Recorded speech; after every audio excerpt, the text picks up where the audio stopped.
Okay. You're unmuted.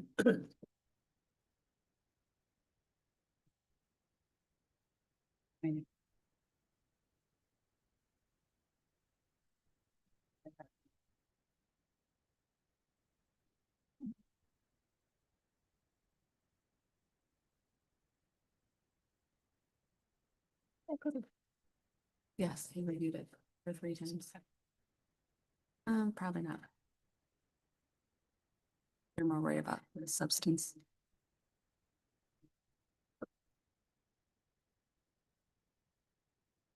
Ready? Good morning. We will call to order the July 28th Board of Commissioner meeting in the Frank Walter House Boardroom. It is 9 a.m. And if we could have roll call, please. Janai, Here. Markey, Here. Matthews will be late. Nye, Here. Roloffs. Here. Sauer, Here. Craig, Here. motion carried. I mean, everybody's. We're off to a heck of a start. If you join us, Gary, at the invocation, please. Gracious God, as we come before you today to discuss important matters, we ask for your guidance and wisdom. Help us to focus on our community and be thankful for all our blessings. And help us all remember we live in a great country and be proud of where we are. In your name I pray. Thank you. I pledge allegiance to the flag of the United States of America and to the republic for which it stands, one nation, under God, indivisible, with liberty and justice for all.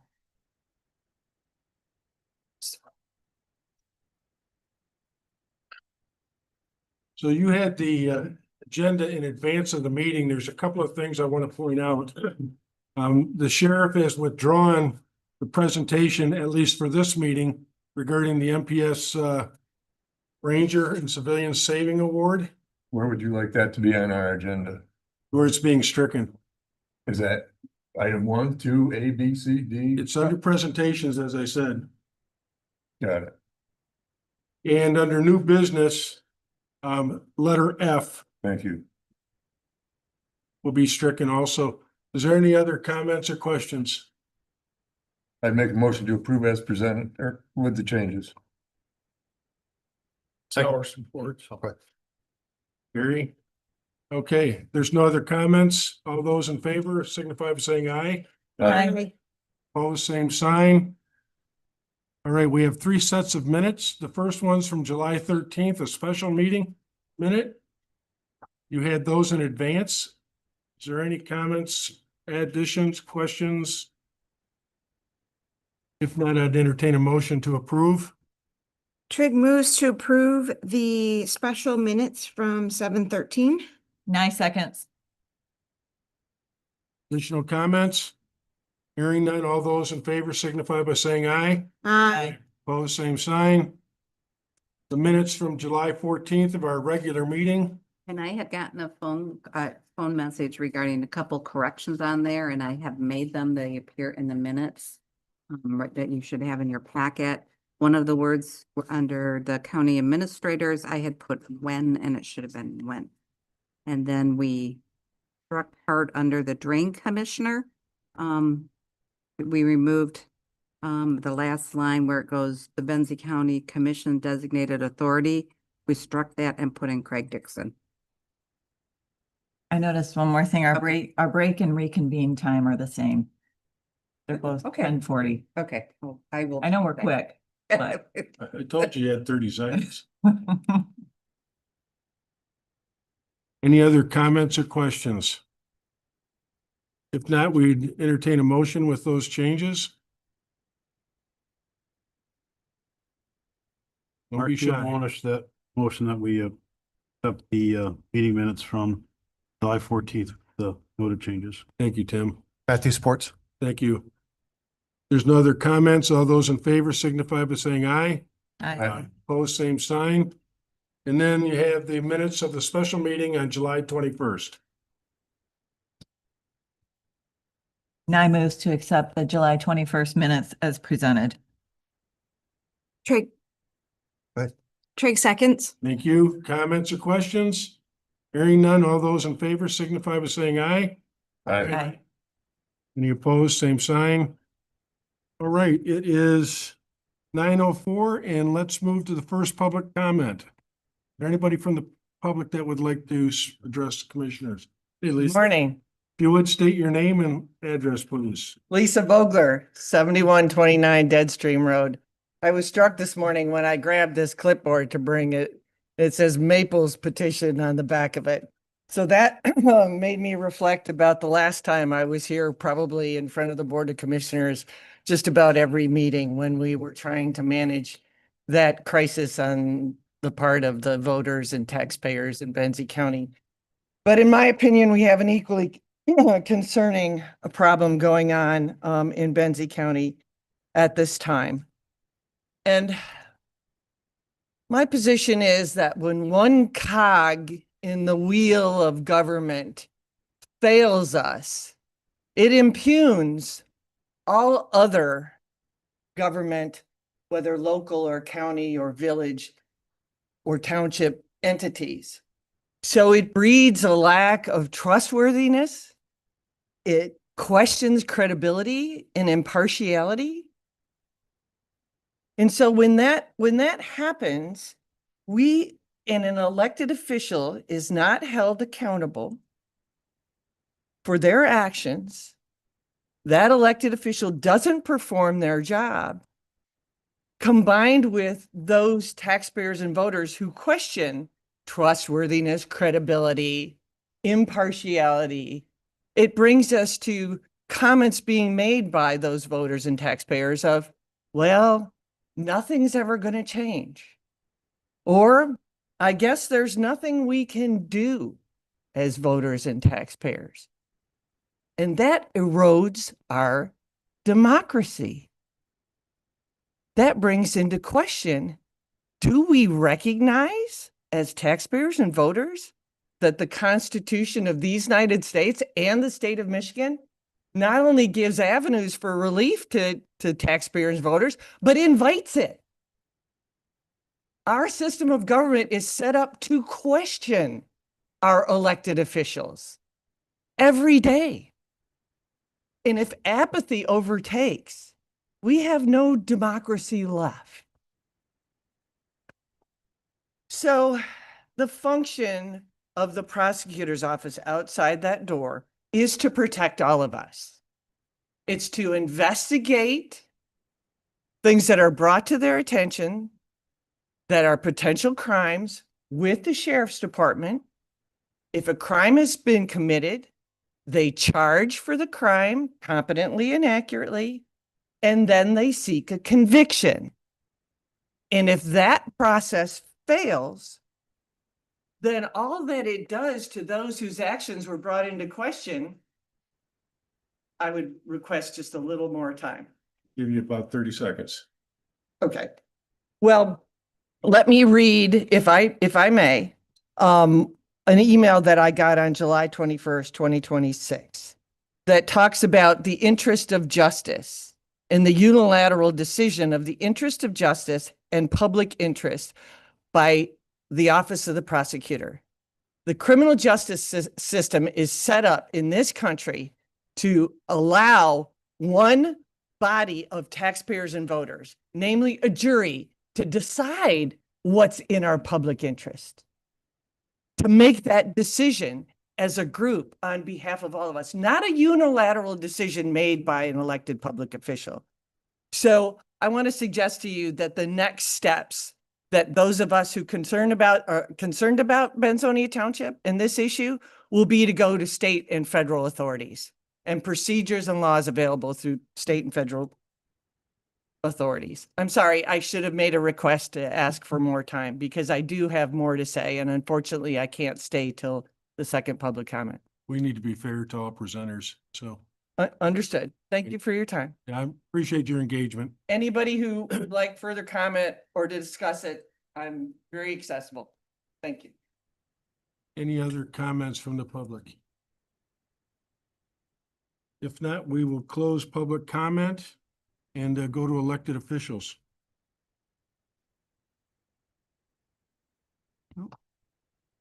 Callie beat you.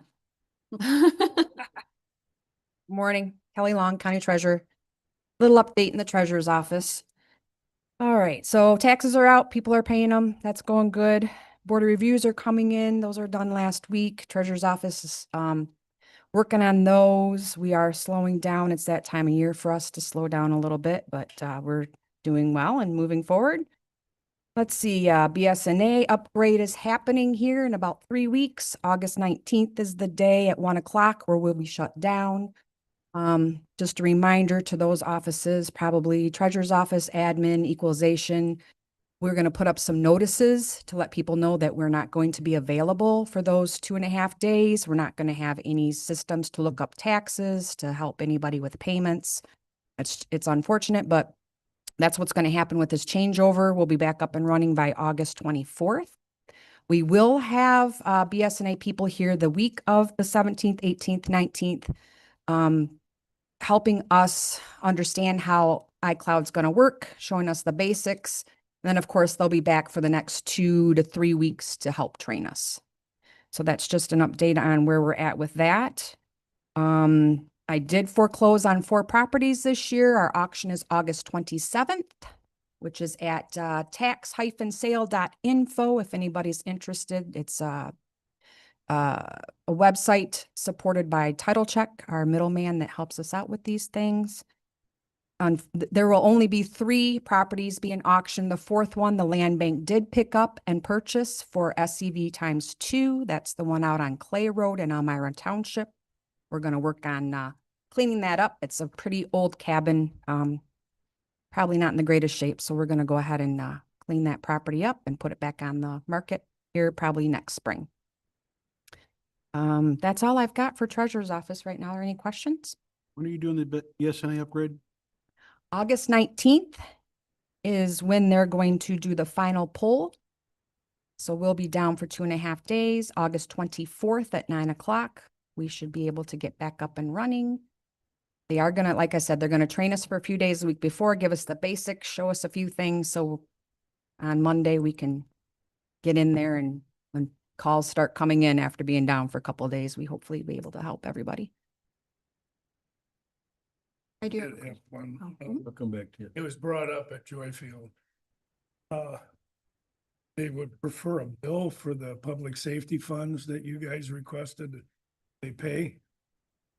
That being done or not, or is I don't know how much they received. I'm not privy to that information. Can you give that to me? Okay. I think it would be easier for them. Okay. A lot of them don't like handing over money without. Yeah, that's not a problem. I know we talked about it at our all treasurers meeting. Not everybody got one of those. I know there's a couple of townships didn't get one. Maybe a couple villages didn't get one. We have been getting 75% from those other townships. So yeah, I'm more than happy to. I just not privy to that information. So if I can get that, I'll be more than happy to send out a bill. Yeah, just my question, about the BSNA, migration. Without our IT specialist or support, do we have a plan if things don't go well? Will BSNA be able to help us with some of that, or? I am hoping so. We are having August 5th, another meeting with BSNA on users. I know we talked about making sure Becky was part of that to help us out with making sure our users are set up properly. So we're going to talk to them on that day about what we need to do, that we are minus an IT person and what they can do to help us with that. So it is there to talk about. Very good, thank you. Yep. Any other questions for Kelly? Remind me again, you talked about the property that you're gonna end up taking control of. Mhm. Does that go then to the land bank, or? Correct. The land bank purchased it. It does now belong to the land bank now. We have made that purchase. So it is in the land bank authority's name right now. And then in September, when we meet again, we'll probably start discussing demolitions and what we want to do and how we're going to clean it up. Okay, very good. There's nothing else. Thank you. Perfect. Thank you.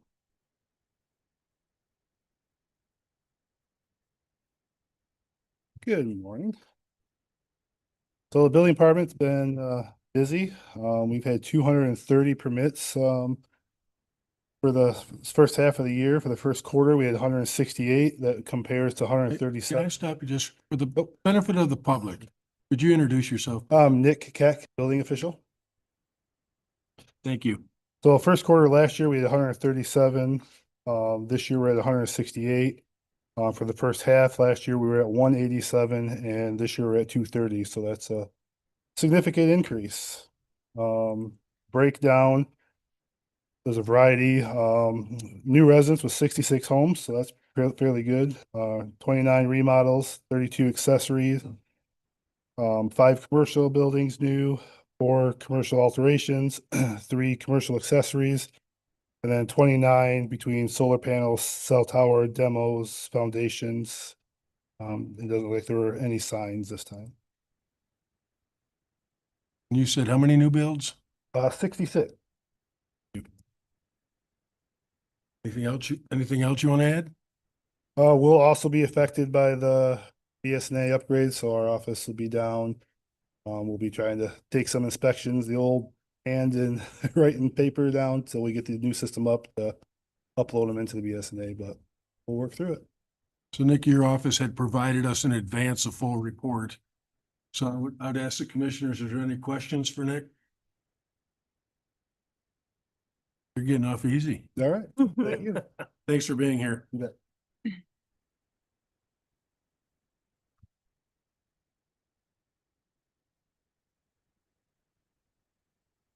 Becca, Morning, Rebecca Huber's Office of Emergency Management.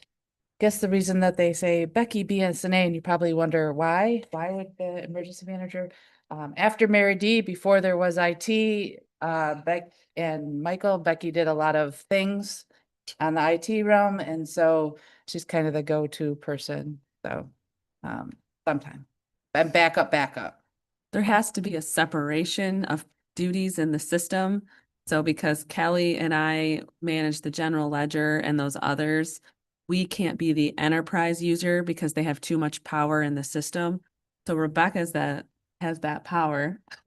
Yes, for So it BSNA, worked I'm through. the checks and balances Yeah. person. The other IT stuff is just because it happened that way during transitions. Nice. It creates Um, that separation. Benson County Office of Emergency Management, I got a report so far regarding our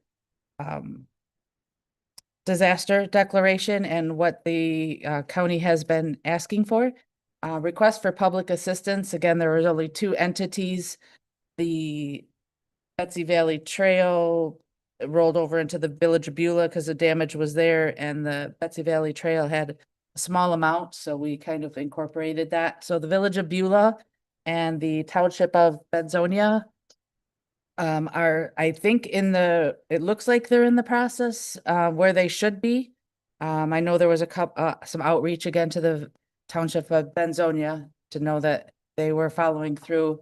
I think that happened. I'm looking at the list and where they are, and it looks like they're following along with everybody else. They're not behind. The 30th of July is the last day that they can make sure that they get their information in for claim for damages. That's on the public assistance side. On the individual assistance side, my report shows that there were 6 cumulative registered claims for Benzie County, totaling $15,780.32 so far. Again, they have an amount of time to ask those questions, get that information. I am available for people who are unable to manage the internet process of that, if it helps. Sadly, it's hard to get that information out to people because all we use is the internet. It's like, hey, look at me on YouTube and see my social media posts. So we're trying to get that information out. The Record Patriot has been very nice at and putting that information out every time I report. FEMA is always last minute. And so I have tentative dates where they will actually be here in person to assist people. Friday, July 31st through August 3rd is what I was given by the state. Again, everything is tentative. And I am including the Small Business Association in that meeting, and we are going to set them up at Station 1. That's the former Benzonia Township Hall on Michigan Avenue. In Benzonia, we're gonna put some tables up in the old meeting space and make sure that FEMA is accessible to people who have questions. If they receive letters and have concerns and want to know what they need to do for the process. Those are the dates. Again, it's tentative. I will try to get out as much. They might wait till the last minute again before I know for sure. Benzie County has a lot of second homes, and I just wanted to reiterate that in the Small Business Association, where I constantly say FEMA will only assist you with your primary residence. Small Business Association, their low interest loan process does help with secondary homes if those secondary homes provide some form of income. If it's just your vacation place and you just come and live there, you probably won't get coverage. But if it's a rental or short term or if you filed any taxes, income from that residence for any reason, that small business association should be able to help you if that home was damaged. So I constantly say primary residence. There is a caveat for secondary homes, which Benzie County has a few of. So again, those dates, July 31st through August 3rd, I hope to have people present to help our community members with any of their FEMA information. If you did get a FEMA letter of denial, or you hear of anybody getting a letter of denial, I would appeal it. Sometimes it just has to do with we didn't get all the paperwork we need, and they shouldn't just assume that a denial is a denial. It might just be a formality. So again, they can call my office and I'll try to help them through it. But I don't want to interpret letters of FEMA. I'm going to just refer them to FEMA. So any questions for me on how that's going with our community? I want to thank you. My only concern is the Friends paid for the fix. They'll get reimbursed through the Village of Beulah if the Okay. Village of Beulah gets the reimbursement authorization for that job. I have the bill of service. I know how much it costs. And yeah, they're just the fiduciary because the project had to be $4,200 or greater, and it wasn't. So we tacked it onto the Village of Beulah's very large project in the hopes of, because it's right there and the damage, that they just reflect that. And I think Jerry's understands that. We discussed it at our meeting. Yeah, they're clear on that. Any other questions for me? Becca, just for clarification, you're talking that there under certain circumstances, a second home may qualify if it's in a rental pool. Does it have to be, what if it's a passive income rather than the home is always available for rent? So in other words, they occupy it 5 weeks out of the summer and they rent it for 10 weeks, that'd be considered passive income. I think that if there's any income generated with that home, that it has the possibility of being acceptable, to try to get a small business associate, qualify is the word I was looking for, qualify for an application for SBA. So bottom line is people shouldn't try to screen themselves out of the process. Let SBA do it. Yes, Yeah. I would just say apply. If you applied for FEMA, apply for SBA. FEMA does not replace like grandma's quilt and all of those things. It's they only focus on the livability of your home. However, SBA might be able to help, but again, SBA is a low income loan. It is not a reimbursement of damages. But it's like a 30-year loan for an extended period of time. But if it's something that you need assistance with, or maybe you need to make mitigation measures because your furnace almost got wet and you want to lift it up, they might provide some opportunities for funding when people don't have normally planned for that. Very good. Thank you. Yes. I'm sorry. No, you're fine. With respect to individual assistance, and this might be more of a FEMA question, but you might know. When it comes to actually fixing damage or ripping out old materials or whatever, how does one then send that off to FEMA for any kind of reimbursement? Because there's no receipts at all involved. It's literally ripping. Your walls. hours of time. Is that how you I do it? guess I would document the hours of time that it took to uh, do the work and just add it to the documents that you would upload to the system. And maybe again, FEMA would be able to answer if there's qualifying, rate of hours to make that happen. Okay. Sorry, I don't No, know. that's good. That's a good answer. Thank you. But yes, I've talked to everyone who did report to me about damage to keep those receipts. Those receipts have become handy. You need your letter of denial from your insurance company. I know that that's an important document to have. And anything else that you would want to upload, just to kind of help with the process. Thanks. Thank you, Rebecca. Tammy, you had something you wanted to share with the commissioners? Yep, this last Saturday was start of early voting. It will go for 9 days, which means it will end this coming Sunday. Like we saw in February and August of 2024, it's really slow for the people in the township's office. There was one township that had no one on Saturday and no one on Sunday. But I would say probably out of the over 17,000 registered voters we have in Benzie County, from the ones I've heard so far, we probably had a little over 100 people vote in the various locations. 4 townships did join together: Homestead, Joyfield, Gilmore, and Benzonia, where it was being held, to do early voting together. And then Lake and Platte joined together too. So a lot of them, Elmira, I know, always does it on their own, and so does Inland because they're so big. But we had a few little glitches getting the EP poll books all up and running on Friday. I know I sat with Anna out at Benzonia till after 7:30 Friday night, trying to make sure that that was ready to go the next morning. But it's going along. Questions? And I'll send the reports out as I start to get more. I'll start shooting them out during the weeks for you, so you can just kind of see how everything's doing. Thanks for the update, Tammy. Anything else? Any other department heads or elected officials that would like to address the commissioners? If not, we'll move on to the finance report. Who did APs the last week or two?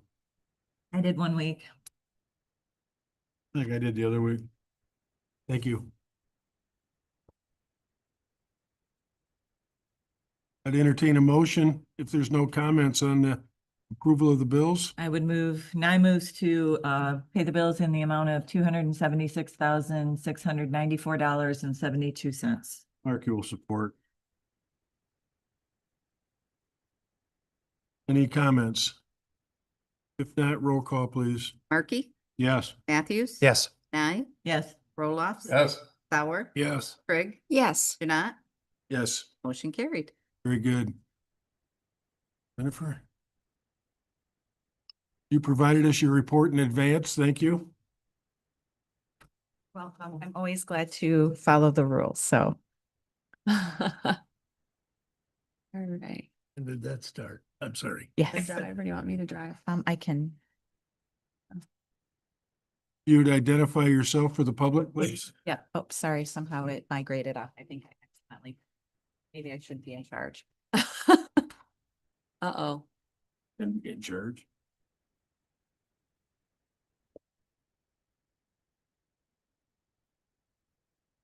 What did you do? I don't think I just grabbed it. I think you got rid of your presentation. Okay. You, I'm sorry. Can you pull it back? I'm sorry to be a TK. no, it's It's alive. I'm sorry. I can do my introduction. I'm sorry to cause the delays. Problem. Jennifer Berkey from Michigan State University Extension. I'm here to do our annual report, just to describe to you the impacts of our team here locally. So it should just pull right up. And we do have a hard time. Yes, sir. okay. Yeah, but I like to do my interactive report because I always do things fancy. Are you so ready? Good. I'm ready. Don't hit buttons. No buttons.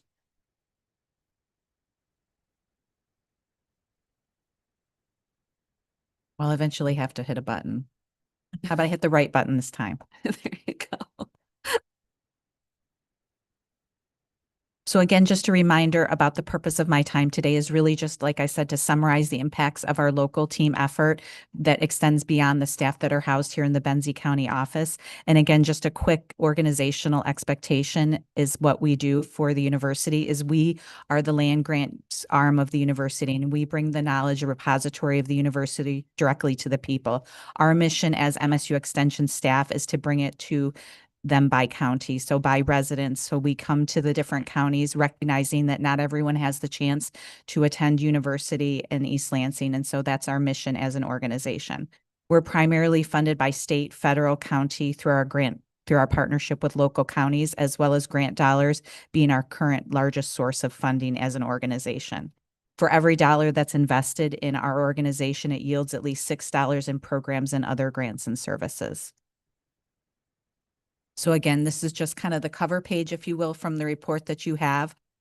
And I always like to just describe how residents access our programs. Residents have a chance to access our programs through a variety of ways. We do still a lot of traditional classes that you'd have maybe in a township or village office or conference room or at a church, but we primarily also reach our residents through a variety of ways, through online education, through asynchronous learning. I know many of you as new commissioners attended new commissioner school, where you had a chance to do classes in person and then in an asynchronous learning where you could learn at your own rate, at your own home, at your convenience. So I lovingly like to call that MSU Extension on Demand. So you have a chance to access our knowledge repository at the convenience of you based on your schedule, based on your needs as a community. And so again, just super grateful for that chance to be able to deliver that.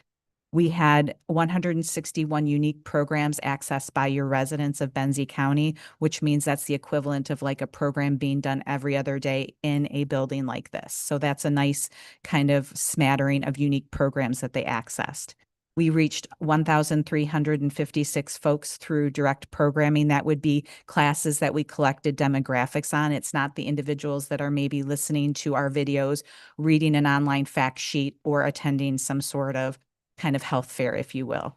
That number is a little bit different. And so we just don't collect that through that 1,300 figure. We reached 11,707 folks via social media. That's through our two different online Facebook pages. That would be our county page and then our 4-H page. So residents would potentially access that and read whatever was the information that we posted through that system. Something that's not on the screen, but it's also in your report, on your written report, is we are now tracking the total value of volunteer hours for the whole year. That would be anyone that's a volunteer within our organization. And that figure of volunteer time given back to Benzie County through their efforts is about $23,900 this year. So that could be our extension master gardeners. It could be our 4-H volunteers. It could be any sort of volunteer effort that's being done under the auspice or under the umbrella of MSU Extension. Jennifer, before you leave that, Yes, sir. when you talk about the 11,700 visits, I'm going to guess to social media, is that unique visits or could there have been multiple visits by the same individual? Yes. So Okay. to answer your question, it's a unique page. So it's the number of different unique page views that we had, and unique being it's just that singular page. And so it could be the same resident potentially accessing. It's not the number of people, it's just the number of page views. So yes, it could be someone that has multiply come. So let's say we have posted something about land use, and it could be that same elected official interested in that particular learning, and they've gone to that page multiple times. Thank you. Yes, thank you for the clarification. It's just every number is tracked a little differently. And so it's just sometimes it's a good opportunity for clarification. So obviously I've been here before, you know a little bit about the work that we do in and around agriculture. And thank you, Sam, for being here today to represent the team of folks that do work in this space around agriculture. We have Chris Bardenhagen, who's housed in Leelanau County, and he does our farm business management work.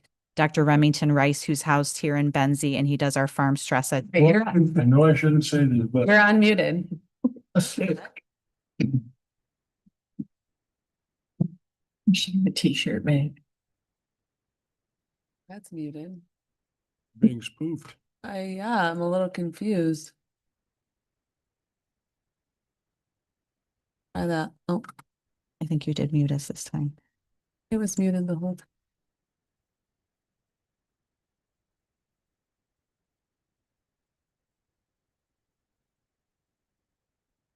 Technology, you love it. That's what we can expect out of AI, right? Yeah. I promise I'm a real person. Not a hologram? Not today.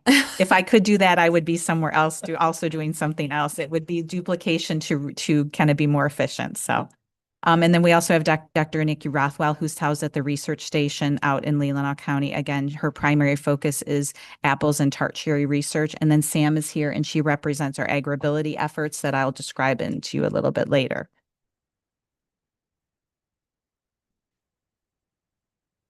Oops, sorry. Don't be clicking things. I'm not. I'm just trying to get to my little arrow. There we go. So again, just some of the efforts at the research station this past year. So we have some bus touring that we did with our local growers. They had a chance to learn more about technology, recognizing that technology could be something they could be utilizing to really help to manage their businesses a bit better. And so again, Nikki led a team of growers down to showcase some of the technology on fruit farms and around the state. Also, here you see pictured here is the research station received a grant to procure additional pathology equipment that really helps them deal with and strengthen the research we do on critical apple diseases.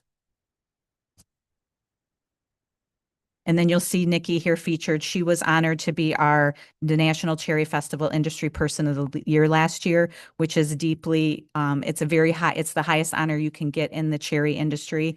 And so the nice thing about what Nikki does is she really cares about local growers. She really spends her efforts every single day trying to figure out what she can do to make their lives better. And this was a very wonderful honor for her. The highlight on the screen is that during the week of National Cherry Festival, which also typically corresponds with a lot of work being done on a farm at that time, spraying or maybe even being harvest, she welcomes more than 2,500 visitors to the research station to learn more about tart cherry and apple production in Michigan. So again, Gotta hit you. This must be a year ago. yes, this was last I year. was gonna say that tree's got more cherries than half of. Well, I did talk to Nikki and everyone always likes to ask me. So whenever I come to these board meetings, I always like to know what's happening with the cherries. And she said it's been spotty. So if you have a good crop, you have a good crop. If you don't, you don't. There was just a lot of very nuanced weather events. Some of it was rain, some of it was frost, and spotted wing Drosophila, who I haven't talked about in recent years, has come back with a vengeance, which is a sawing type of fruit fly that saws into the flesh of the fruit, lays their eggs, and then renders the whole fruit useless. So again, just that's kind of been the newest pest that she thought we had kind of a best practice in and around, but she feels like it needs to be revisited. But again, that's just Nikki's dedication and willingness to say, I need to do everything I can possibly do for local growers. Because you've opened that subject up, because I was going to ask this later in the presentation, but so we've read a lot in the paper about exactly what you just said. Agriculture is in the top 2 in our economy for Benzie County. Is there anything, do you have anything regarding Benzie County that we should be alerted to with our producers? That's a great question. And I can follow up with Nikki for a specific idea for Benzie. I know for me, what I do know about all of the counties in general is that they've had a myriad of like these weird weather events. Like we were just talking, Commissioner Markey and Gary and I were just chatting about the weather. So you had just said that Kalkaska had 4 inches of rain last night, and Leelanau saw these ginormous weather events that was like 2 inches of rain in a very short period of time. So because of that, all of that rain caused all of the tree fruit to swell, which then causes them to split. And then you again have, the different receivers have different criteria on that, what they're willing to receive. And so again, that becomes a structural challenge for the growers. So their profitability becomes impacted by the sheer volume of what they can produce. Nikki was indicating that the tart cherry crop pricing is very high this year, which is probably a function of a supply and demand issue and potentially impacted based on what they have in stores as well. But specific to Benzie, I can get more information for you for sure. But that's the overall view of what she gave me for the district. Because it does have such an impact for us. And I think that cherries is probably one of the bigger cherries and apples for sure. It would be helpful so that we understand what's happening. Well, and there could be a time where I could invite Dr. Rothwell up and she could give you a report that would be more granular than mine. Mine tends to be more of an overview, but she could definitely address some of those questions. And I could invite her at a time that maybe the research station isn't quite busy and she could have some time on your agenda if you'd find that useful. We'll work through the administrator. It'll be up to what the commissioners want. Yes, sir. Thank you. Go ahead, Yes. please. No problem. So again, in that agriculture space, other work that we do is around farm business management. So helping local growers increase their profitability. So that's Dr. Chris Bardenhagen's role. And he works with local growers to look at tax issues, to look at cost of production studies. That's the most of the work that he's doing in around that space, is to say, okay, I would like to plant this crop. What is the cost to produce that from start to finish? Looking at all the different inputs, labor, pesticides, structure, farm equipment, all the different pieces of it. So again, just we're very lucky to have him on our team. He's a local grower's son. He's also a lawyer, so he can bring that succession planning piece to it as well. So local growers that want to pass on the family farm to the next generation, he will help them through that process. And again, this is different work that he does on behalf of his farm business management. I feel like I am causing all sorts of sounds and beeps. That wasn't us. Okay, good. And again, I'm going to pivot here to Sam's work. And so Sam, I'm very proud of to have this additional piece in our kind of back pocket, if you will, for the work that we do at MSU Extension. So AgriBility is a program that allows farmers and growers to be able to continue to farm in place.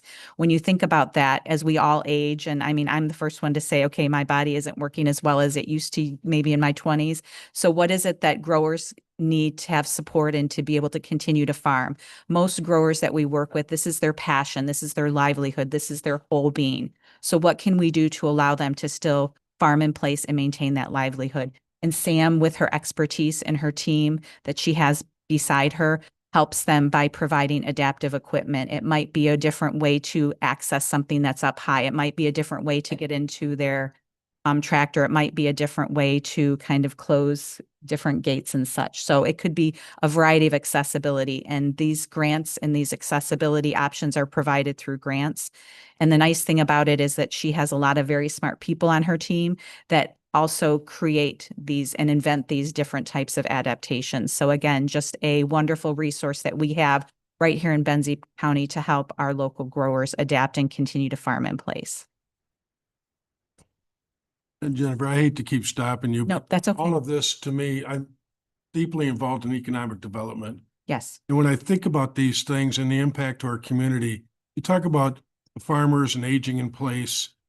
Do we have any sense, do you guys have any sense about, is there going to be a next generation of farmers? Are these people looking to unload their land in order to meet their retirement needs financially? How can we, as a community, anticipate what that next phase looks like? Well, and I think it's individually determined by the grower. So I don't know if there's a great global answer to that question. I think there's a lot of different growers that have structured their assets and however is the best way for them. So it's probably largely an individual decision, but I think as a collective goal for us as residents within a county is continuing to support our local growers through farm markets and different ways that they can increase their profitability. We recently did an agritourism conference that took folks up into Antrim, and we did some classwork that was done kind of in a conference setting at the Grand Traverse Resort. And again, helping those local growers say, how do we continue to be profitable? Because if they maintain their profitability, they're not going to have as much of incentive to sell the family farm for subdivision or redivision. When I look at why I live here, I think about the rolling hills. I think about the ability to have locally grown food on my table whenever I would like to have that.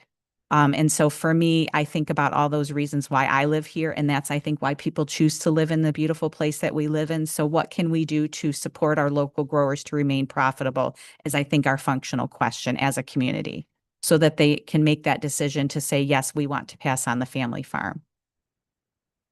And a lot of it has to do with kind of figuring out what's the best succession plan for them. So, which is a largely individual decision. And that's some of the support that Chris Bardenhagen will do.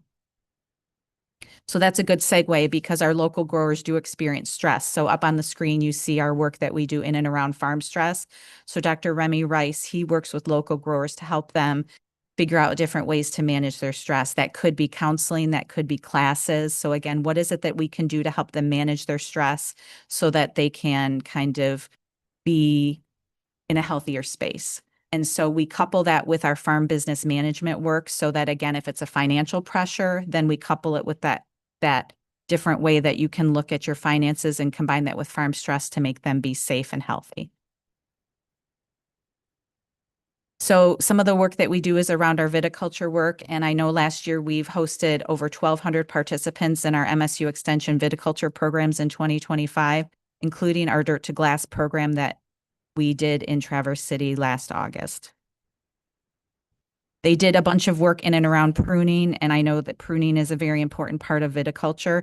And they did prune, and the picture that you see there is a picture they pruned on the coldest day of the year. It felt like I saw them and I thought to myself, there's no way that's not for me. That's just too cold of a day to go outside and trim some vines. But again, that was something that they did do. And so again, just showing their dedication and our commitment to really bringing that education. Extension Master Gardeners, and I know I've talked about them before. Extension Master Gardeners work within the space of bringing their knowledge that they've learned through a 13-week class, and then they become certified Extension Master Gardeners, and then take that knowledge out into the community. Unfortunately, they can't come and weed your personal beds at your home. The work that they do is primarily around community beautification, food growing for gleaning purposes, or teaching others. And so Extension Master Gardeners in your community last year volunteered over 94 volunteer hours, which was a total of $6,750, which represented a 36% increase in the volunteer hours. And last year, some of their projects that they did included a pollinator garden in downtown Frankfort and Benzonia. They also hosted a Benzie Central Middle School at the Mills Community House Gardens. The youth there learned about plants, gardening, and pollinator conservation. We also have a diagnostic clinic where your residents can bring diseased, dying, dead plants or bugs for identification, and then we will help them through those volunteers to be able to say, okay, this is what you need to do to remediate that or to get rid of that pest. 4-H is our cornerstone of our youth development program, and Allie Ballard's getting ready for the Manistee Fair this week, so she couldn't be here today. So that's probably a good space for her to be to get ready for that next fair. A couple of things we wanted to highlight is our soccer program. We had 143 youth that participated with over 20 volunteer coaches. So again, the way this program is provided is that volunteers that are trained and screened through MSU Extension lead these youth that are learning soccer. So again, right here in Benzie County, they don't have to travel to Traverse City. They can just come and participate in a soccer program. And then they learn the basic soccer skills, and then they compete in matches against each other. So the program emphasizes skill development, teamwork, healthy living, sportsmanship, and positive youth adult partnerships. And it strengthened the connection between the varsity sports at the middle and high school level, as they are sometimes some of our volunteers as well. Our Benzie 4-H Babysitters Club, again, thinking about that economic development that Commissioner Janot, you were asking me about. So we're starting with our youth through this process already. So what is it that we can do to get them ready for having a skill that they can market? And one of those is through our Babysitter Club. So they receive Babysitter Club certification. They then can go out in the community and be babysitters for others. So they learn business skills, they learn safety, CPR and first aid, they learn infant and child nutrition. They also learn valuable skills like how is it that you can entertain a couple of kids by yourself as a youngster? So again, that business skill we're trying to teach early on with our youth. So again, I know I briefly presented on some of the work that Caitlin did last year. Caitlin, through some of the loss of funding, so through the last year's reconciliation bill last summer, all of the SNAP Ed education from across the nation was eliminated from the federal budget, and Caitlin's position was eliminated. But I still have a bit of work that she did last year, so I wanted to just report on that through this report. So some of the work that she did was through the Red Bag Food Program. So again, it was a partnership with Bacon, Benzie Senior Resources, and MSU, where the bags were provided twice a month to homebound seniors. Ingredients for healthy meals and recipes were included, and those are some examples of the bag. So some of the work that we do in and around fostering strong communities, you see Mark Breederland here, who's our Michigan Sea Grant educator. and Wendy Wieland, who does our Product Center Innovation Counseling. So I'll talk about both of their programs here shortly. One of my favorite things to talk about is, again, focusing on that business growth, is our Product Center work. Product Center participants are learning how to take their food-based or bio-based business from idea to marketplace. So let's say I had an award-winning mustard recipe that I felt was the bee's knees and everybody needed to buy that. So I could go to the Product Center and take my recipe and say, how do I take this from my home kitchen idea to a commercial space? And through our Product Center network that we have across the whole state, plus faculty on campus who will help with packaging, who will help with all sorts of challenges in that production process. We helped 3 local businesses. They received over 25 counseling hours, which recognized over 800,000 in annual sales of those businesses.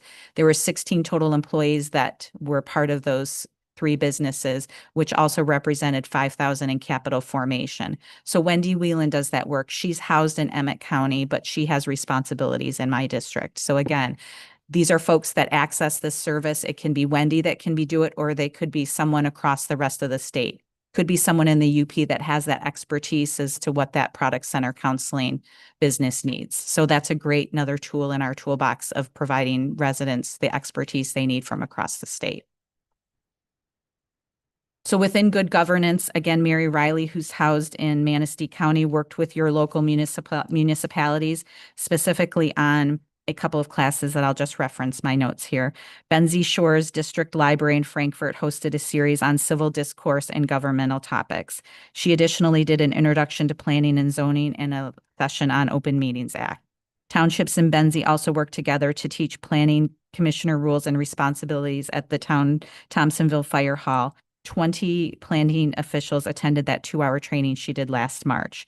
They learned about their planning and zoning rules under Michigan law and explored ethics to advance their understanding. So again, Mary Riley, just housed just south of you, her expertise is all around good governance and focusing on what are the tools that these planning and zoning folks need to have in order to make their work better for our local communities. And again, I always like to end with a thank you. Without your partnership, we couldn't do this great work that we do on behalf of your residents in Benzie County. I know I've been up here for a bit of time and I know you have a busy agenda, but I'm always here for questions. Obviously, Katie knows always how to reach me as well, but I'm going to answer any questions you might have, but thank you. Thanks for being here. Let's open it up to the commissioners at this point. Gary, anything you want to add? Well, this is something I always have trouble with because I never know what your hours are downstairs. Well, Tuesday and Thursday, but right now we have a staff vacancy. So Sherry Stamp, who is our support staff, I was chatting with her about some kind of goals of personal of mine, and I inspired her to kind of tackle a personal goal she had, which was to become a vet assistant. So she has left us, which we're sad about, and we're going to be posting that position here shortly. So Tuesday and Thursday, but Gary, just reach out to me for now and we will set something up for sure. So Don't have much, but every time I go, pick the wrong days, so. I'm sorry. Well, just reach out to me and I'll be sure to be here. Thank you.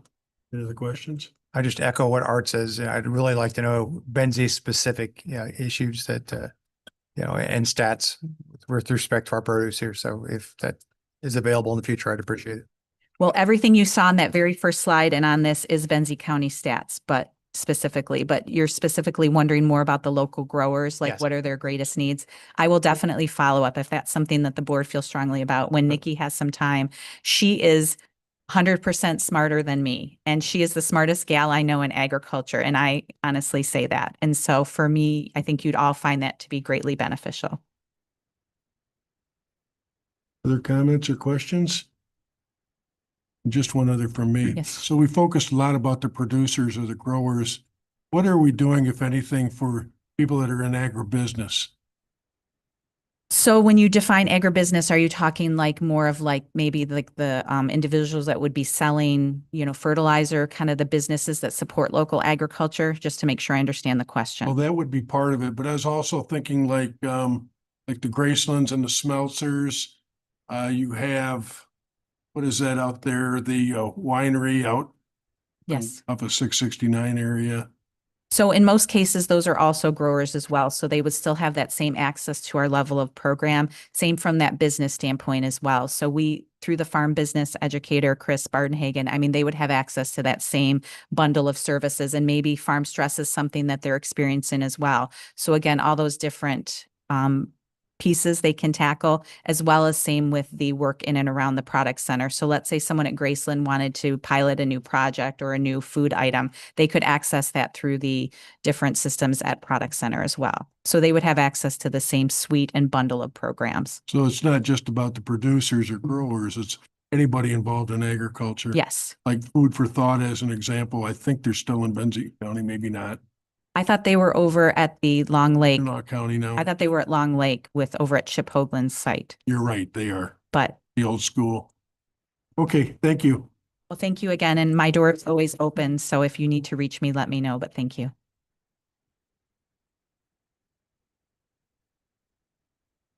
And we'll move into unfinished business. Chair, our presenter, our first new business presenter does have to get on the road by 10:30. Would there be an objection to doing the discussion of benefits now? Does anybody object? I just Please. want to give you enough time to ask questions. if you Please. want, So, Jeff.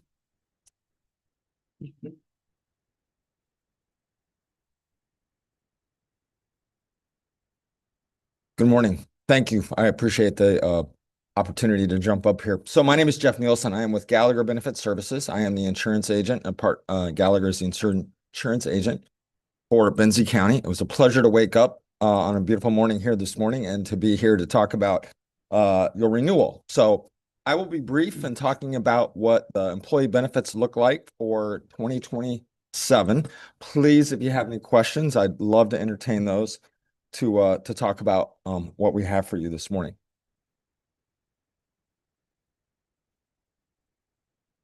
Perfect. So I'm going to give you just a brief update on the state of the market. What's it doing?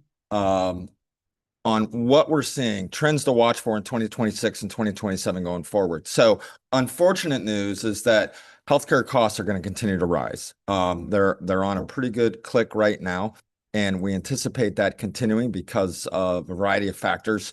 But we're going to see the expected costs across the state of Michigan probably in the 9 to 12% increase percentage for most folks.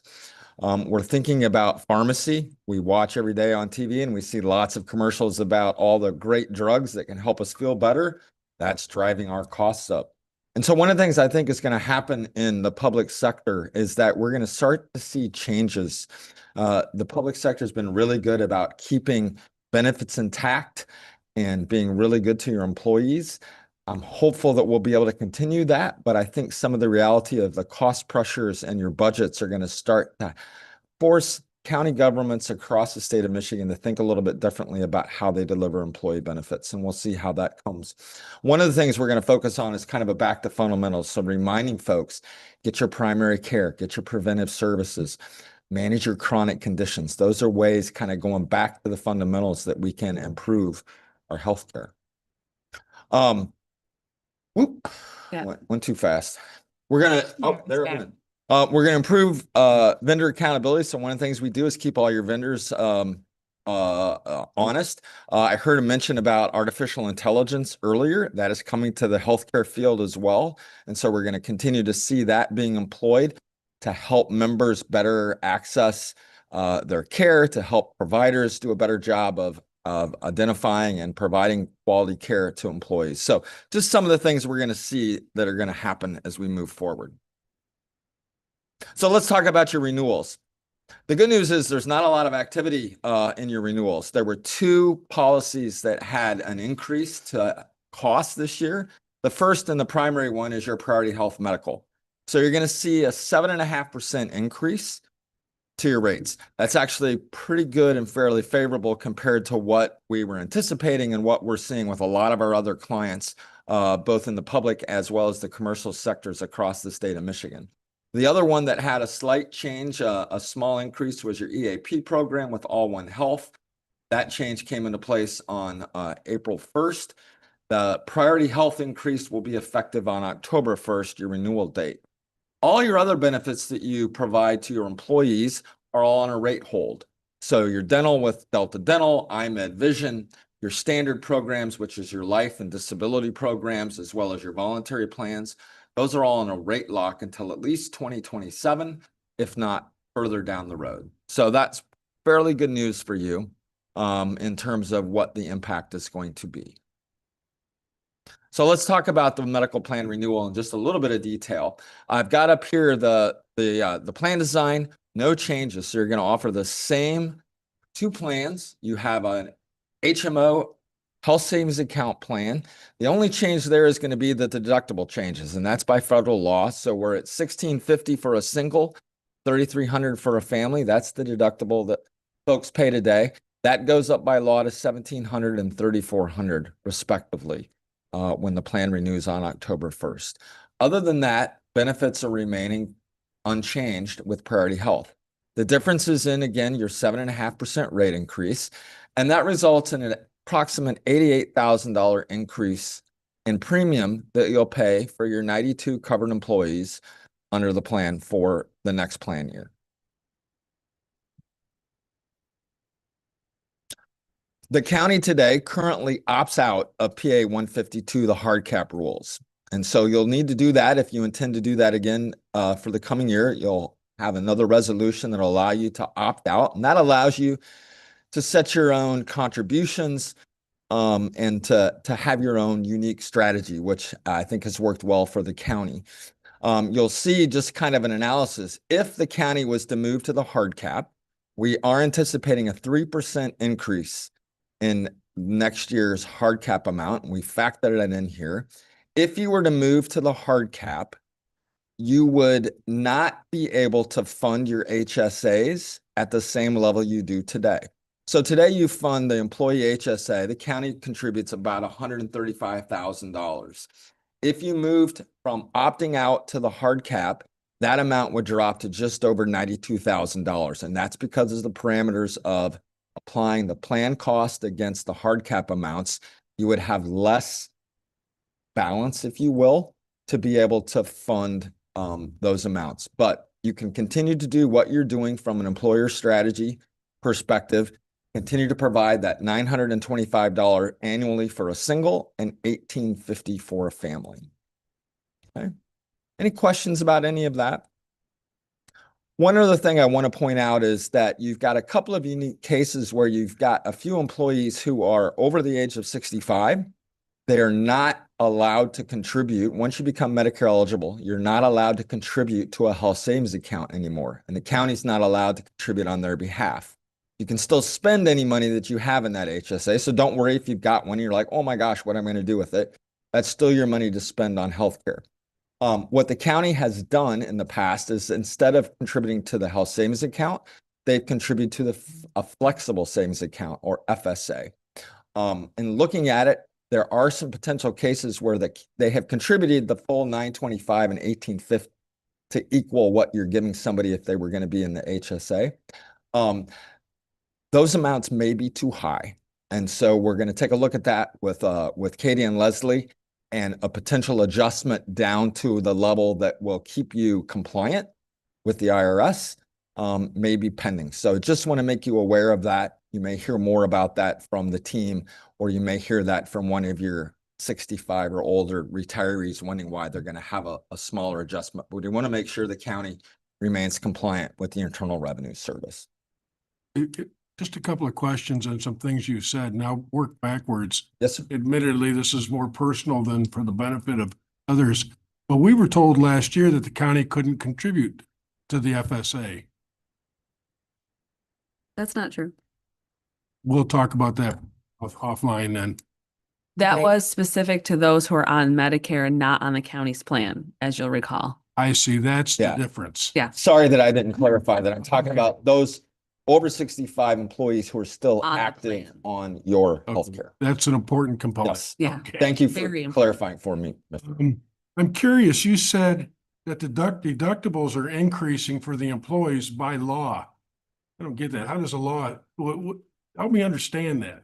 So health savings accounts, to be qualified plans, are controlled by the federal government, and they're adjusted almost on an annual basis.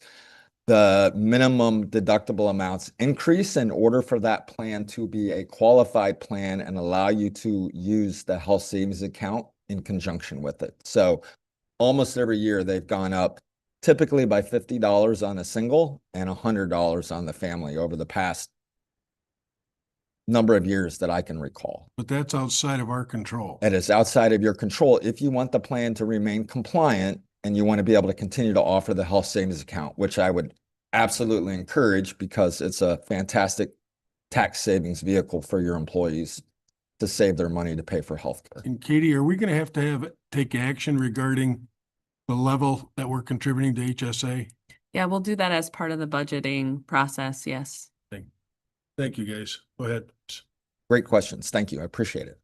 So that's your medical plan. Now, one of the other things that we did at the request of the administration was we marketed the plan to something called the pool, which some of you may be familiar with. You may have had some conversation around. That's the West Michigan Health Insurance Pool. It's a public sector pool that's owned by the 270 or so public entities, school districts, county, municipalities, community colleges, road commissions across the state of Michigan. And Gallagher helps to administer that pool. So we requested a proposal from the pool and received one back. Oop, went too fast. So rates were provided for similar coverage through Priority Health, and the pool provided what would have been a 15-month rate. So it would have covered the county from October 1st of 2026 through the end of 2027. And the goal of that is the pool operates on a calendar year basis. And so it would have moved your renewal to January 1st. That pool proposal would save the county approximately $95,000 in premium over that 15-month period. So there was some small savings available to the pool or to the county if you were to move to the pool. Pool is a fully insured program, similar to what you're doing with Priority Health today. So you know exactly what your risk is.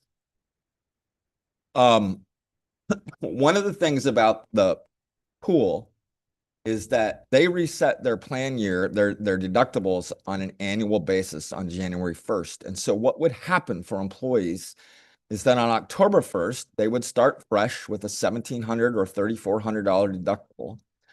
And on January 1st, that deductible amount would reset again because that's the basis on which the pool operates. And it would actually adjust to $1,750 and $3,500. So Commissioner, the rates are going up even higher. You have the advantage of changing in October and having the $1,700, which is the amount that's currently in place for 2026. And so that double deductible could impact somebody. They could reach their deductible in the fourth quarter and then have it reset again and have to meet their deductible again in January. So it's a nuance of the plans that we'd like some more time to work out with the pool and see if there's an alternative to that going down the road. There are also some other slight differences in plan designs between what the pool offers and what you offer today. Primarily, those differences would be in chiropractic, physical therapy, and occupational therapy benefits. There would be some limitations placed on those under the pool that aren't in place for you today.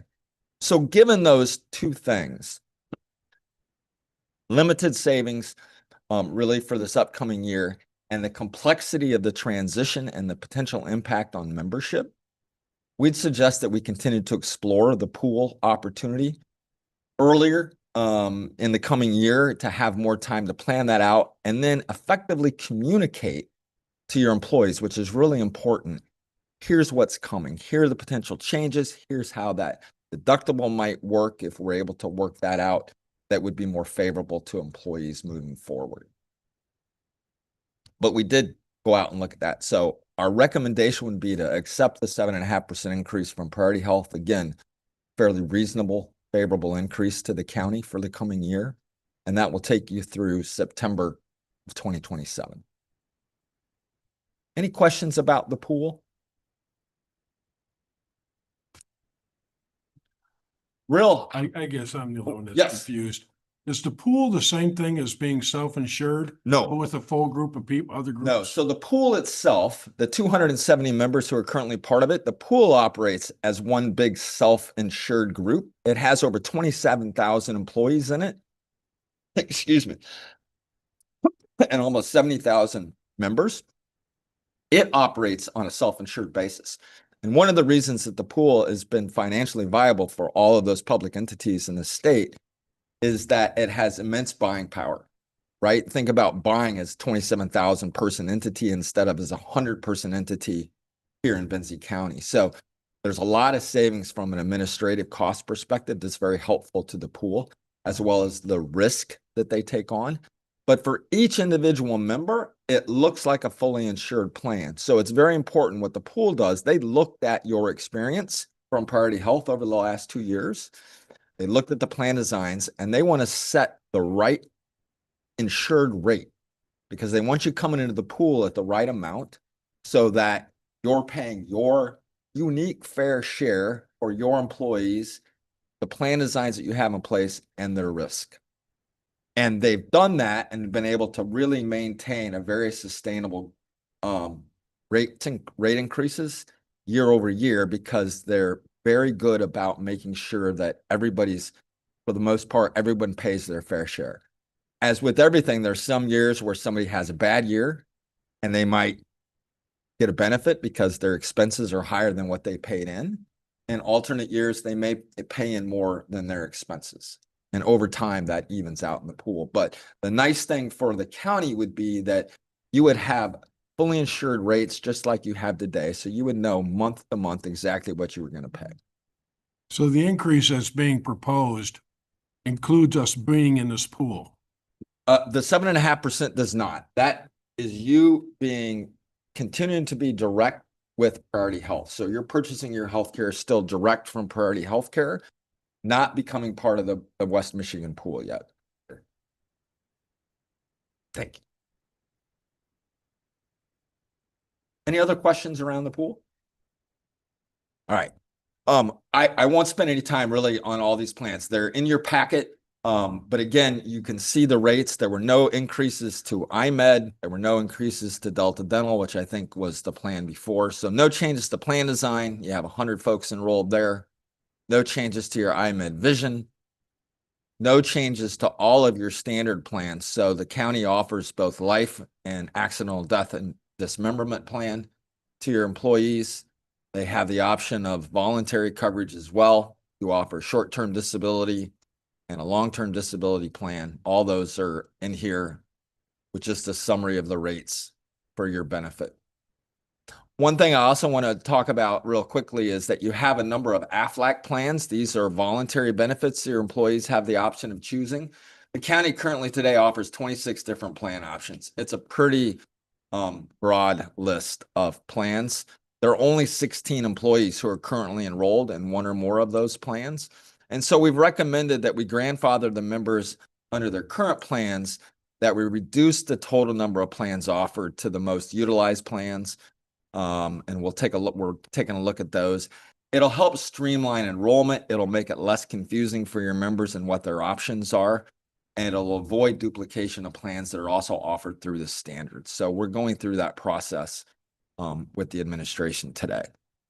We won't take any benefits away from anyone that's currently enrolled. It's just going to make the administration a little bit simpler. Okay.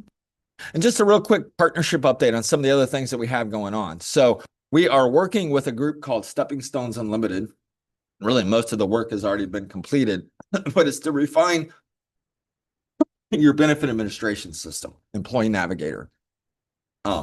We refine the requirements and the capabilities to best meet the county's needs. So that was part of the transition to working with Gallagher. And I think that's gone pretty well. Yeah, I'll chime in that it's gone very well. Stepping Stones Unlimited has been a great partner through Gallagher. They've really helped Employee Navigator be a better resource for the employees, and they've streamlined some things on the county's behalf to make some of that remittance a little bit easier too, with more to come in the future. They're on top of it, and I couldn't ask for better service from them, frankly. Thank you, Leslie. We are marketing one set of plans. So because of some of the service issues that you've had with your provider, the standard, we are marketing the life, the accidental death and dismemberment, the disability plans, and the voluntary benefits. Taking those out to market to see if there's another alternative that would provide equal or better value, both financially as well as from a service perspective. So that is a potential change. And we don't have the results of that back yet, but they should be coming shortly. And then we're preparing for open enrollment. So October 1st, the new effective date. We've got plans, I think, beginning in mid-August for employee meetings, and I won't steal anybody's thunder by announcing those dates. Excuse me, but that is underway. And that is my update. Any other questions? I do. I have a question on the preventive care that's 100% covered. Does that change between, are there different tiers of preventive care between providers? As users of the system, I think there's an assumption that certain things are preventative and therefore 100% covered. And I'm becoming more aware that perhaps that's not the case. Can you speak to that a little bit? I think what happens sometimes when preventive care, we expect it to be covered 100%, it doesn't. Sometimes that gets impacted by the diagnosis that's also submitted. So what has happened a lot of times is someone goes in thinking they're going to go get preventive care, right? I'm going in for my annual checkup. Then they go in and they talk about, hey, you know what? Also, I've been having this recurring issue that has been painful. And when the provider codes it, they add that diagnosis beyond the preventive care. And so when the insurance company gets it, they don't see preventive care necessarily attached to that doctor visit. Now they see a specific diagnosis, and it changes how they end up initially paying that claim. So that's a common occurrence when somebody expects preventive care to be paid and it doesn't. Otherwise, preventive services should be coded such that, you know, they're specific to the type of observation or the type of interaction that you have with that physician. So there aren't tiers of preventive care, like, you know. No, like what would maybe happen, you could have. PSA test, mammogram. Yeah. These certain things, and then, you know, I was informed, well, PSA tests were dropped off your plan because. Okay, well. I'm not familiar with that, but we'll take that as a follow-up. Okay. Are you on the priority plan? We'll take that back and see. All right. I'll make a note. Other things? Rick, Gary? This morning, the only reason I bring it up, because when you started, you said that there's no way prices are gonna come down. Congress is looking at requiring hospitals to give up upfront pricing. It's a bill that I have no clue if it'll go or not, but it would force hospitals to give pricing and make them more competitive. And if that would happen, I would think there would be an opportunity here to actually reduce. They're claiming $1,000 a month on the reduction of certain things. And I just was curious if you had heard anything about this or not. I haven't this morning. I think Congress has tried to look at some of those affordability types of broad categories and transparency. And there are already some requirements in place where providers are required to share what their rates are going to be for, you know, unique set of services. I would love to see the price of healthcare come down. I've done this for over 35 years. The price of healthcare has never come down in the 35 years that I've worked in this business. I think it's just a challenge. The more that the more evolved and advanced we get in terms of pharmaceutical care, the more advanced we get in terms of what we're able to treat and how we're able to treat it. There are a lot of expensive new types of things, which are fantastic because they're changing the quality of life for individuals who are impacted by certain disease states. But they come with a cost.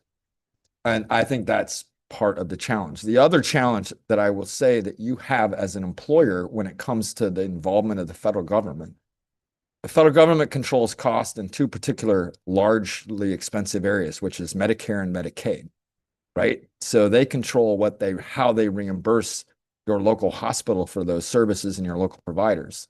The reality of that happening is that as there's a shortfall created in the revenue stream for your local hospital because of Medicare and Medicaid, they look to make that up from a commercial payer perspective. So as an employer who's providing an employer-sponsored health plan, you are paying more because you are making up the shortfall difference for uninsured, uncompensated care, as well as lower compensated care in the Medicare and Medicaid space. And that's just a reality.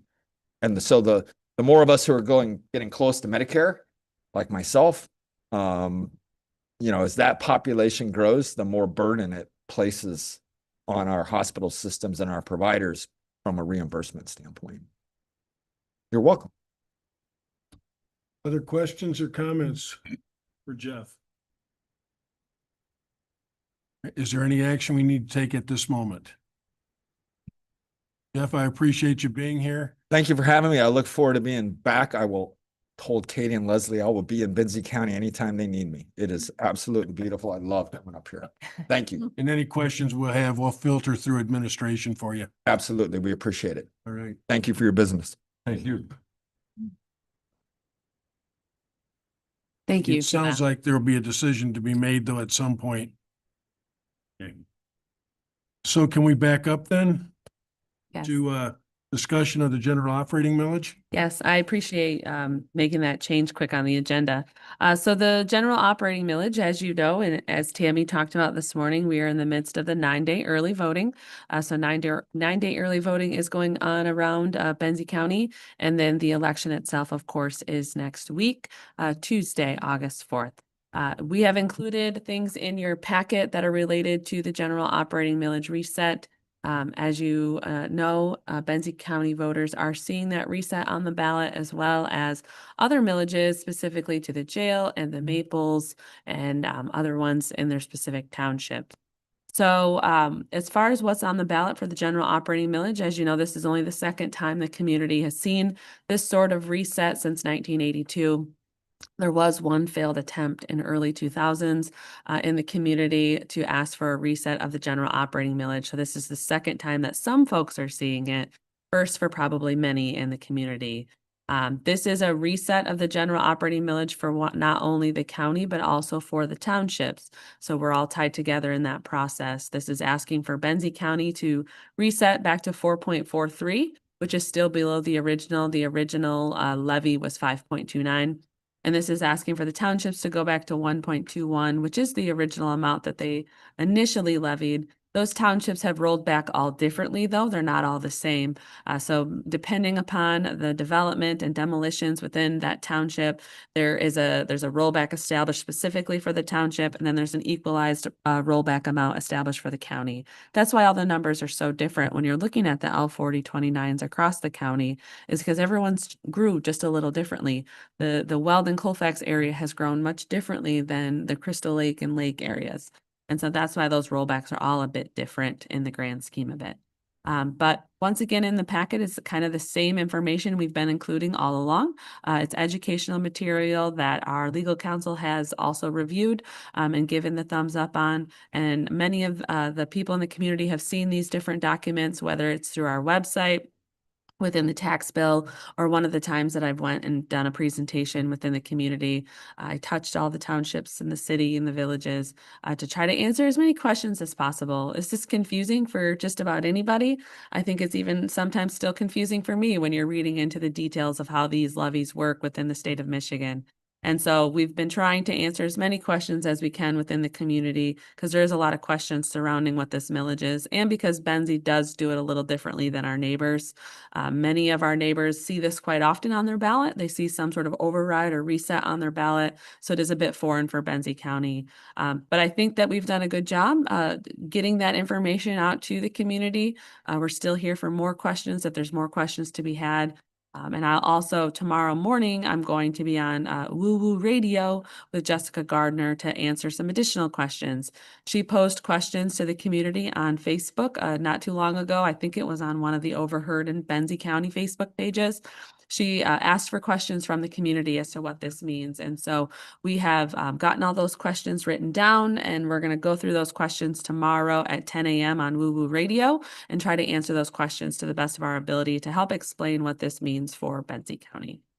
Is there any questions right now for me? Woo-hoo Radio, is that the one in Alberta? Yes. So 100.1? I don't know. Yeah.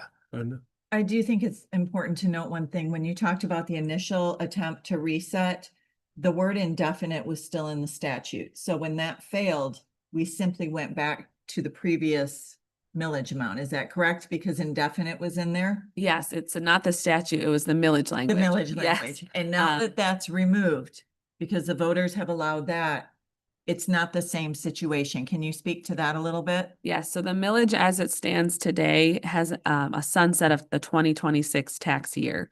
And so with this 2026 tax year, the current millage is being levied. After that, that current millage does go away and it becomes a new process from there. So the current millage this is its last levy with this 2026 tax year specifically. Going forward, it's a different methodology if it does fail at the ballot box. I do believe that the community or that the county would ask for a request in November because there is another shot in November.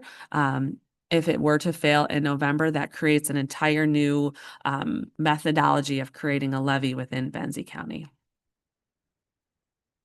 Thanks for the question. Okay, well, I know Art's done a good job of sharing information from like the Record Patriot and others with different opinions from different folks, more or less supporting the initiative. Have you heard anything from your office at all? Any feedback from different sources that might reach you to kind of give you an idea of?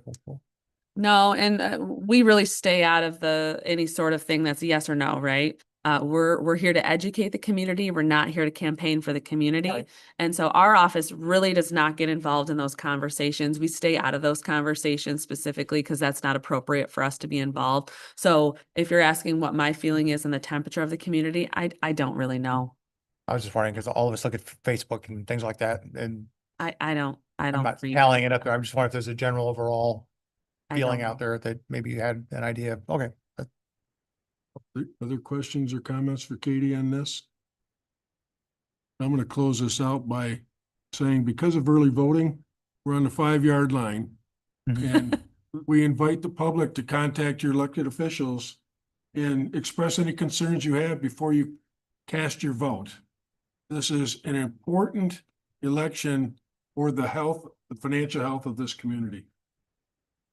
All right, thanks, Katie. Do you want to talk about the draft budget? Sure. So Leslie and I can both answer questions related to the draft budget. What we included in your packet is a joint memo specifically related to some of the items that we talked about over the course of the special meetings that we had specific to the budget.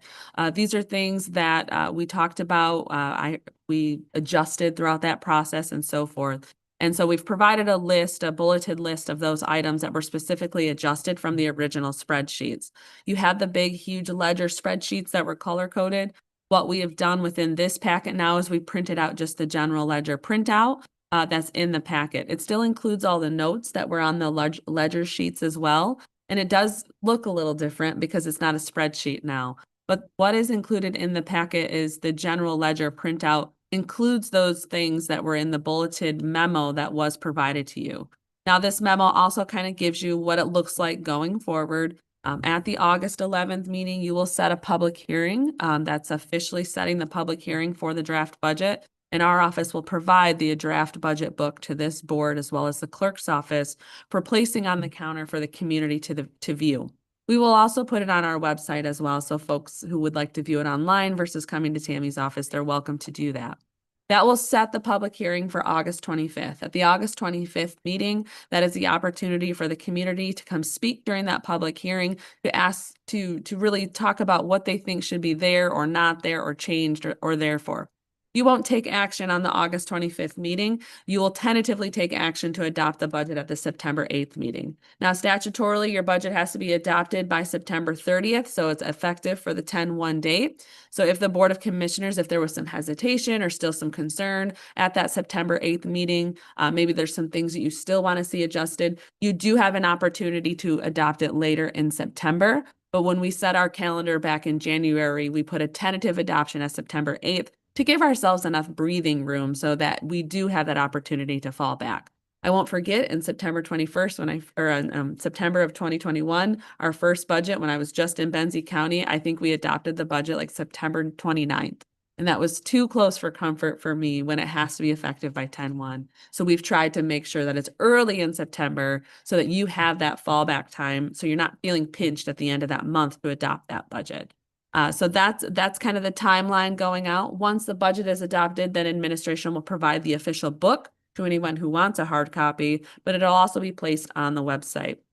When you adopt that budget, you're not only adopting the budget itself, you're adopting the General Appropriations Act. You're setting the levy on the L4029s. You're also adopting the roster and the salaries for the appointed and elected officials. So all of that is part of that entire general fund and budget book that you'll receive after adoption. Is there any question? Katie's laid out for you in her memo the changes that were made or updated from the last discussion. Any comments on that? The only thing that I didn't see in the notes that I made, we didn't have the GFL contract yet for materials management. Are we doing our best guess then? And did we? Yeah, so we're leaving it as it is right now. Dave is pushing to try to get more of those secure numbers. If we get those secure numbers before that August 11th date, when we print the budget book, we will get those numbers in there. Right now it is a best guess because we just don't have those numbers quite yet from GFL. Yeah. The only other thing that gave me a little pause was regarding the boat in the memo, where it says the anticipation of a grant award from Marine Patrol has been removed with the understanding that if a grant is received, a budget amendment will be made. I would like that changed to could be made or will be considered. There's a lot of expenses that go along with owning a $500,000 boat, and that's gonna be a bigger conversation, and will be. The will gives me pause. I don't want to make any promises at this point. It would be a consideration at that point. So would you like us to strike will and put may like on the memo and have Maybe, Tammy yeah, re-up the memo? For me, I would Okay. be more comfortable with that. We could do like a strike situation and then resend it to you, Tammy. That's Unless, I mean, if everybody else is comfortable with that, that's fine, but it gave me pause. So Rhonda's opened it up to the balance of the board. Does anybody have objections to that? Oh. okay. We'll do a strike situation and have Tammy re-upload that memo in the packet.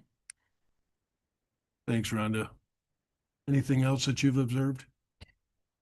No, I'm re-looking over my notes. I'm sure everybody else is too. Yeah, the budget is big, so there's lots of notes. Leslie and I scoured our notes. So if there's something we missed, please let us know. We want to make sure it's accurate as possible. But with it being so many pages, someone's bound to miss something. It's just the nature of the beast, of course. But if there's something that you think we missed, please let us know so we can adjust it. And I'm sorry, go ahead. Just a clarifying thing, and so that the things that folks came to us with and actually made it in the budget aren't all captured here, right? So I'm thinking of animal control and their different positions. I'm thinking the 3% increase for health department, some of those things, right? Those were already in there, even though they came to us with those requests. And so those wouldn't be in this memo, correct? Yeah. So what's in the memo are the things that we specifically talked about that we needed to change from what was presented to you originally. Very good. So the health department, it was presented to you with that 3%. You didn't indicate changing that, so we left that as is. If you indicated a change for some reason, that is what we tried to note in this memo. Very good. I'm just clarifying. Mm-hmm. Thank you. Trying to find the last page for, okay. So when we go to, the increase from the 25-26 amended budget of 57,000 and or 57 million overall. Yep. And we're jumping to 80 million. I know that there's 18 million for the road commission bond. I'm just trying to reconcile in my head the difference and how Mhm. we got from there to there. Yeah, so the biggest thing obviously is the road commission. Not only is it because of the bond proceeds, but it's because of additional dollars they're receiving through the state, through the different taxes and surcharges they receive. Their budget grew quite a bit. Also, the Maples and the health department budgets grew quite a bit. We are the fiduciary for those entities. We just put an overarching number. They handle the bookkeeping within their entity. The Maples also grew quite a bit, and so did the health department. So that contributes to one of the big changes within there. The other big thing that's anticipated, and Chuck Clark's going to be here soon to talk about, I think in September he was coming, Point Betsy. We're anticipating spending, a few $1,000,000 to start that Point Betsy project. So that, of course, too, is a big hit to the budget. But those are dollars that we've been allocated through grants and state allocations and donations. So that's another reason why our budget looks to have jumped or grown so much, is because we're anticipating spending those dollars that we've been allocated over the last several years. That's over an $8 million project as well. And so those reasons are the biggest reasons on why the budget looks like it's grown so much. But in reality, from a general fund Benzie County standpoint, things are not growing like you would think, because additional dollars have come in. We've budgeted simply a 5% increase in expenditures.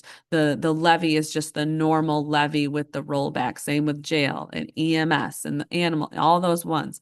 It's those kind of fiduciary out of element funds that are having the biggest growth. It makes our bottom line look a lot bigger, but it's those entities that we're the fiduciary for that have much larger things going on than Benzie County does that really affects our bottom line because we're the fiduciary. I think it was important to speak to that. Absolutely. And just to stress this, when we talk about the operating millage, it's on the ballot. Mm-hmm. People might get confused that that number represents the money we use to operate the general fund, the daily operations of the business. That is considerably less. Yes. Inclusive of all county entities. Correct. Road Commission, Maples, and the Health Department and the Airport Authority, those are money that's funneling through Benzie County as the fiduciary, but we're not managing their day-to-day operations. We're not managing their books. When the Road Commission cuts accounts payable, they simply work with Kelly to move the cash, but then they manage their budget over at the Road Commission. So we hold their dollars and we invest the dollars and we move the cash when appropriate, but that's not part of our budget. We're simply the fiduciary for those.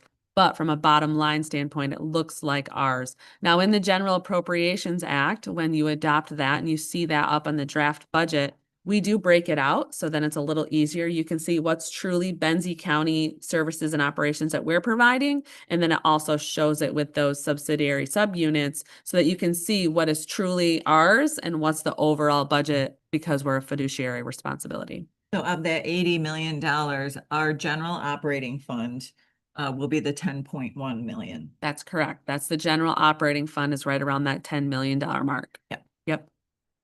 So that also includes the grant that we got for Crystal Lake Outlet, correct? That's in there Yes. too. Yep. That's another Big- $300,000 grant plus $300,000 from the Conservancy. That's a big number as well.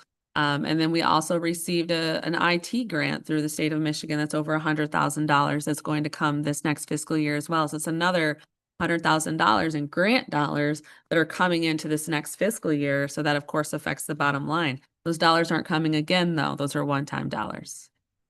It's hard to explain to the public when they're looking at those numbers. Yeah, 100%. Okay, great discussion. Any other comments or questions for Katie? Why don't we close that out? It's about 20 minutes to 11. Would you like to take a break? Yes, please. If we could keep it to about 5 minutes, that'd be great. Okay.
No, because I thought he was waiting. Okay, now you're unmuted. All right, we're back in session and under new business, we're looking at the blacks at the EMS station. Katie or Leslie, whichever one of you. Yeah, I mean, sure, Katie can fill in anything, blanks that I might have, but as I understand, this was presented and went through the Buildings and Grounds Subcommittee. It's just at the new EMS station to upgrade the locks to keep county property staff secure. So it's pretty standard process here. The TKS did submit a turnkey proposal that's laid out for you within this memorandum. And the Buildings and Grounds Subcommittee recommended to the Board of Commissioners to approve this as presented. Anybody from Buildings and Grounds want to make a comment? It's just, course of doing business. Our staff needs to be able to swipe in and out, and get aligned with the security system that we have in this building. It's going to be a remote part of our campus. So. Would anybody be comfortable making that motion that's presented to us at the bottom of the memo? I will. NIA moves that the Board of Commissioners approves the proposal from TKS Security for the installation of an access control system at EMS Station 1 in the amount of $8,735.50 with funds from the 210 Ambulance Fund. Matthew Sports. Additional comments? Hearing none, roll call, please. Matthews, Yes. Nye, Yes. Roloff, Yes. Sauer, Yes. Greg, Yes. Janat, Yes. Markey, Yes. motion carried. Next one. Next one, please. So the next item in your packet is auditor services. So as you know, our auditor each year is Maynard Casterson. You selected them as your auditor, I believe the first year I came to Benzie County. So we've been with them about 5 years now. So in good business practice, we went out to RFP to make sure that the service we're receiving is still the best service at the best price. So we received 3 proposals back from the auditing RFP. One again from Maynard Casterson, and then also from Gaybridge and Co. and Clark Schaefer Hackett. Gaybridge and Company is also the one who Manistee County uses, for those who are wondering about our neighbors. The group of myself, Leslie, and Kelly met, opened the proposals, went through the proposals, and discussed the proposals. And the 3 of us do believe that Maynard Casterson really, not only are they the best price, they've offered us a great service over the last 5 years. They do provide different auditors each year, so it's not the same person who's here looking at the numbers year after year. You see the same person at the presentation. Aaron Stevens comes and gives you the presentation, but when it's on site, it is different eyes each year. And so we would like to formally recommend to you the use of Maynard Casterson for the next 3 years of fiscal year audits with Benzie County. Kelly, anything you want to add? Is there any questions from the commissioners? Get that word out there. If not, I'd entertain a motion. Okay, Matthew moves that the Board of Commissioners approve a 3-year services agreement with Maynard Casterson to provide fiscal year financial auditing services as outlined in the proposal dated July 10th, 2026, subject to review by legal counsel and authorizes the chair to sign. Greg will second. Thank you. One last opportunity for comments. Hearing none, roll call, please. Nye, Yes. Roloff. Yes. Sauer, Yes. Greg, Yes. Janat, Yes. Markey, Yes. Matthews. Yes. Motion carried. Leslie, did you want to take the next one? Yes. At the last study session, Benzie Senior Resources were present to discuss some improvements that they wanted to make to their building by way of the Sears Estate Fund, which, as I understand, was given around 2010, 11, somewhere around then. It's not an endowment fund, but their request is to use $125,000 for some upgrades to the Gathering Place Senior Center for a walk-in refrigerator, cooler replacement. And they have some other project components as well that they presented to the board that they plan on doing some of their own fundraising to raise some of those dollars. So before you is the action to take if you are supportive of it or not, or any more discussions or questions. So we had a presentation on this at the study session. Is there any questions or comments before we seek action?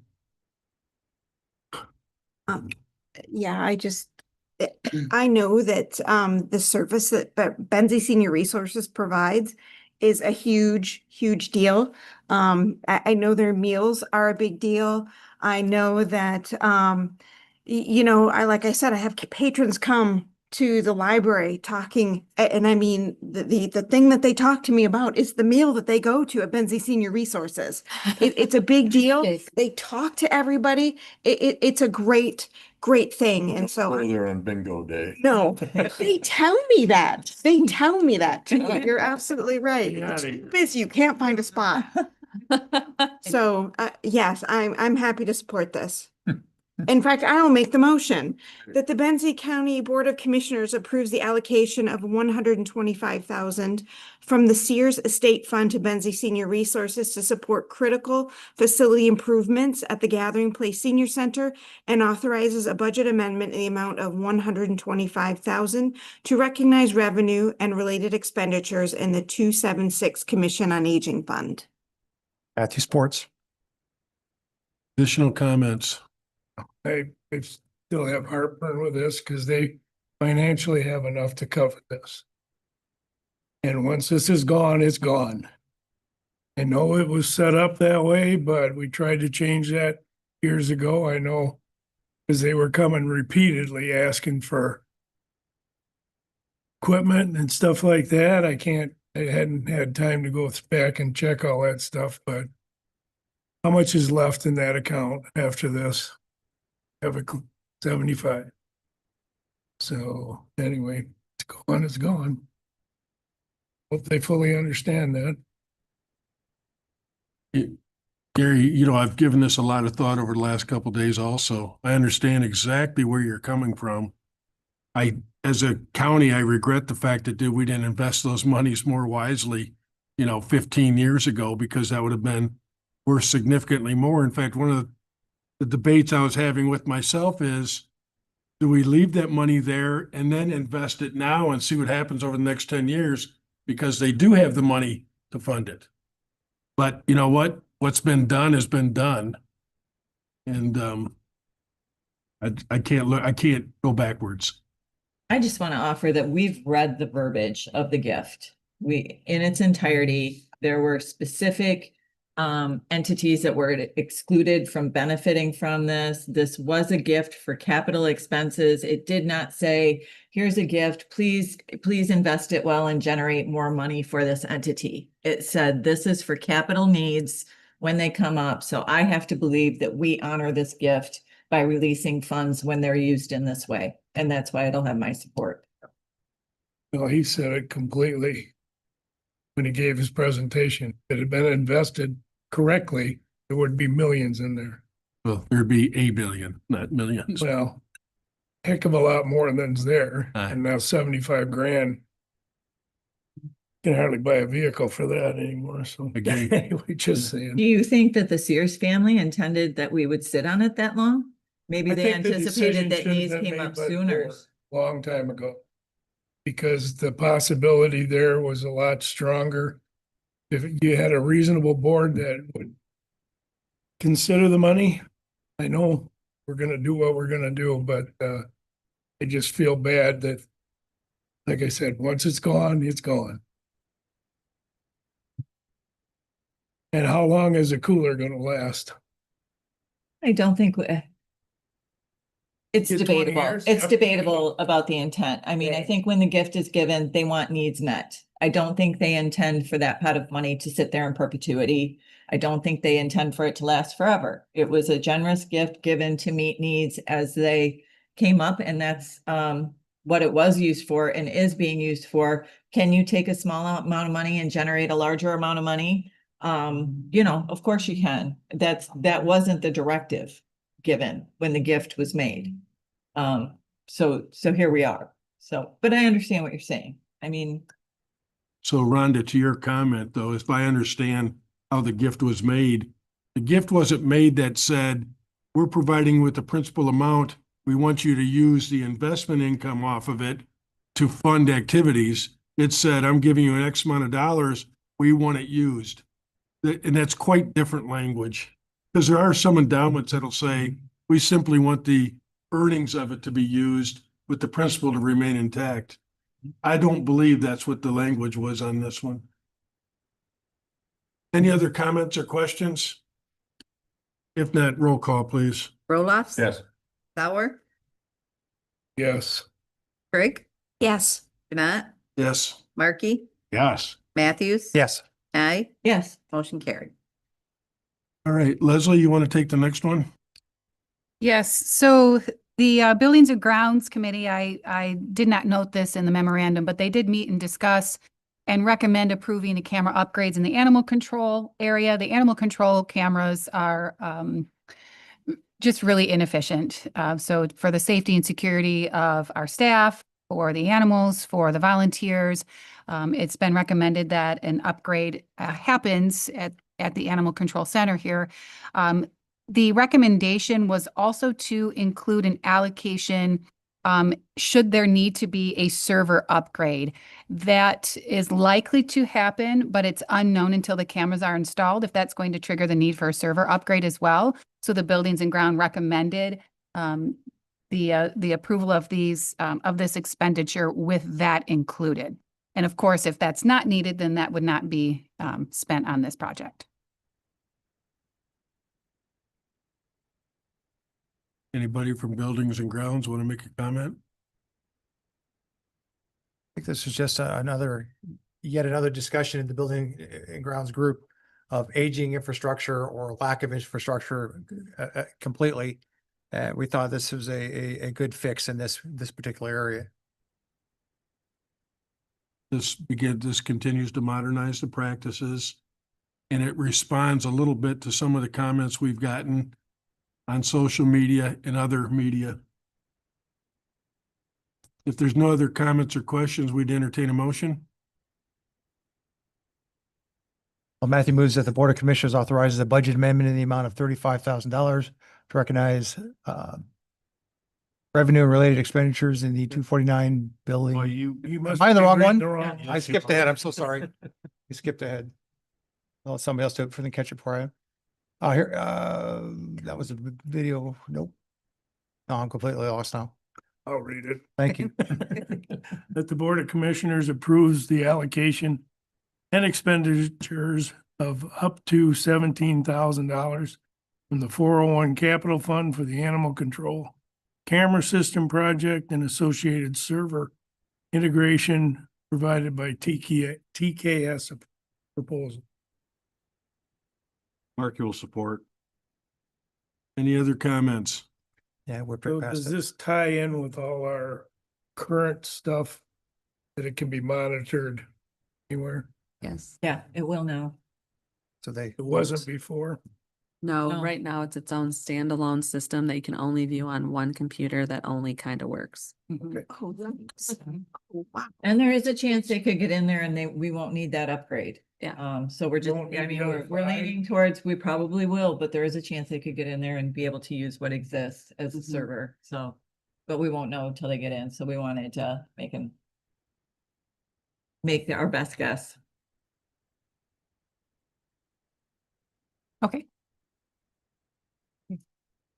Go on there. Let's do it. Sauer, Yes. Craig, Yes. Janat, Yes. Markey, Yes. Matthews. Yes.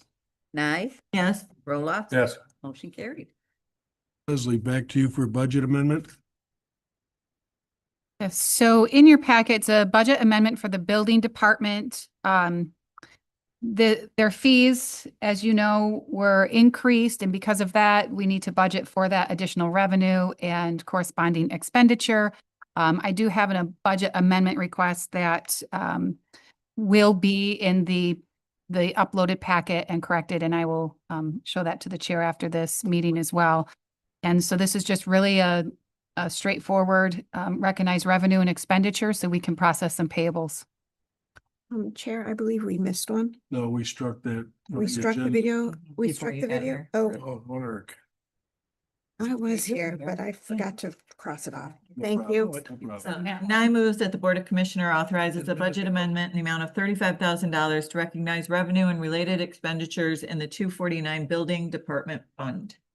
Matthew supports. Additional comments? Typically, you would have those that show the transaction in the file. But that's being dealt with now, as Leslie's already pointed out. Roll call, please. They had uploaded it. It's on Here. the web Oh, version You know now. what? I probably downloaded mine earlier. Okay. Yeah. And that, go ahead, please. Trigg, Yes. Janat, Yes. Markey, Yes. Matthews. Yes. Nye, Yes. Roloff. Yes. Sauer, Yes. motion carried. All right, it's the Leslie show today. Well, I I don't know about that, but You want me to help you with this one? you can start that. I mean, sure. Got it. So in your packet today is the MERS officer and employee delegate forms. So each year for the last several years, we have sent an employee delegate and an officer delegate to the MERS conference. The employee delegate is actually selected by the employees. We do ask the employees for folks that maybe have interest in attending, and then we send out a secret ballot to the employees to select a delegate. So this year, Evan Haskin was chosen as the delegate, Michael Bender as the alternate delegate. Michael Bender's a corrections officer. Evan Haskin is within the treasurer's office. So those two are serving as the delegates. Evan will go. If for some reason Evan cannot go, then Michael Bender goes. The part, though, that we're leaning on you today for is the officer delegate. Last year, I believe Gary went, and the year before Kelly went. The officer delegate does need to be one of yourself or an elected official or the administrator.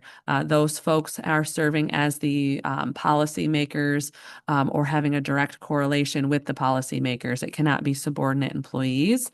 So we are seeking 2 nominations or voluntold individuals to serve as the MERS officer delegate. The conference this year is at the Amway in Grand Rapids. You know, under different circumstances, I'd suggest that we have our interim administrator go, but it's going to be a 2-person office. So that really doesn't make any sense. So we're looking for a volunteer from the board. I already asked him. He's When is it? October 9th and 10th. It's a Thursday, Friday. Can't make the motion unless we can fill in the blank. Right. Len looks like he wants to go. Yeah. Oh, yeah. He's chomping at the bit. I'm looking to see if I can. Okay, everybody, those that are interested or think they can make themselves available, check your calendars. We did, when we sent out the email to the staff, included the elected officials and said, hey, if anyone wants to go, let me know. And Yeah. nobody raised their hands. I can personally ask that. Gary would be all over it. Yeah. I know. 9th and 10th? Yes, yes, sir. A Friday, It's 8th and 9th. 8th and 9th, so Thursday, Friday. Yes. We have a central wellness board meeting. You don't have to send There's nothing somebody. happening at Central West. I highly encourage you to send somebody, but you technically don't have to send an officer delegate. Just think of the ability you have to inspire young leaders of the county with your presence. Yeah. Before we continue selling this, Tim, did you want to involve yourself? I would rather not. Nobody wants to look at me. I can see that. Well, Kelly can't go because Evan's going, so her office can't be a one-man show. Tammy looks really excited over there. About doing elections. Paula doesn't want to. Yeah. You drive? Let's start out this way. Chair? Who'd be willing to be a alternate if we had to? We needed an alternate. Who would be willing to do that? I'll do it as long as Leslie's son drives. Okay, so Gary's agreed to be the alternate. No, he said he'd do it. Yeah, he said You're he's gonna do it? He would go. Yeah. As Oh, long as I got a driver. Mm-hmm. Yeah. Wow. can we, I'll tell you what, I'll can we be- put a I'll be the recording alternate. device in that car? When do I gotta call in sick, so you gotta go? No, that was gonna be my job. Okay, so Gary's agreed to go. Put my name in as alternate. Got it. Perfect. We'll get somebody there. Do these names need to be provided to them in advance? Is that it? And there'll be appropriate reservations made for Gary, et cetera? Yeah, Carissa will take care of the reservations at the hotel. We will also, there's a form that you're gonna need to sign after the meeting, Art, to, oh, Tammy's got it. And then that form gets uploaded to the MERS website. And then they have all of your things prepared with your name on it when you get there. Okay, so we've got Commissioner Sauer. Hunting season, I don't. You'll be fine. You're already on record and it's recorded, Gary. And Commissioner Jeanette is the alternate. Would anybody be willing to make that motion? I'll make the motion that the Board of Commissioners selects Commissioner Sauer as the officer delegate and Commissioner Jeanette as the alternate officer delegate to attend the annual MERS conference in October 2026, and further affirms Evan Haskin as the employee delegate to attend such conference. Roll up support. Thank you. Boy, that took a lot of pulling and teeth. Any other comments? It is a I'm good. gonna close the conference. comment period out. And let's have roll call. Jeanette, Yes. Markey, Yes. Matthews. Yes. Nye, Yes. Roloff. Yes. Sauer. I'm not gonna. Hey, abstain? Nope. Yeah. No, I can't do that? No. Okay, yes. Trigg, Yes. motion carried. Wow, I've seen bigger decisions that weren't this painful. Holy cow. It's still nice. Don't hate on It'll it. be, you get a great hotel room down there. Amway's beautiful. They have lots of beer tap rooms in the area, Gary. Okay, let's move along. Yeah, Okay. Want to talk about libraries? Yes, let's talk about libraries. The county treasurer has a budget amendment attached.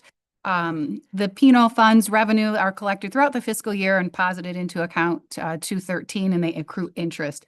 This interest is dispersed to local libraries, and that cycle is from July 1st to June 30th. Just inadvertently was not on the budget for this year, so a budget amendment needs to be made so this can be dispersed.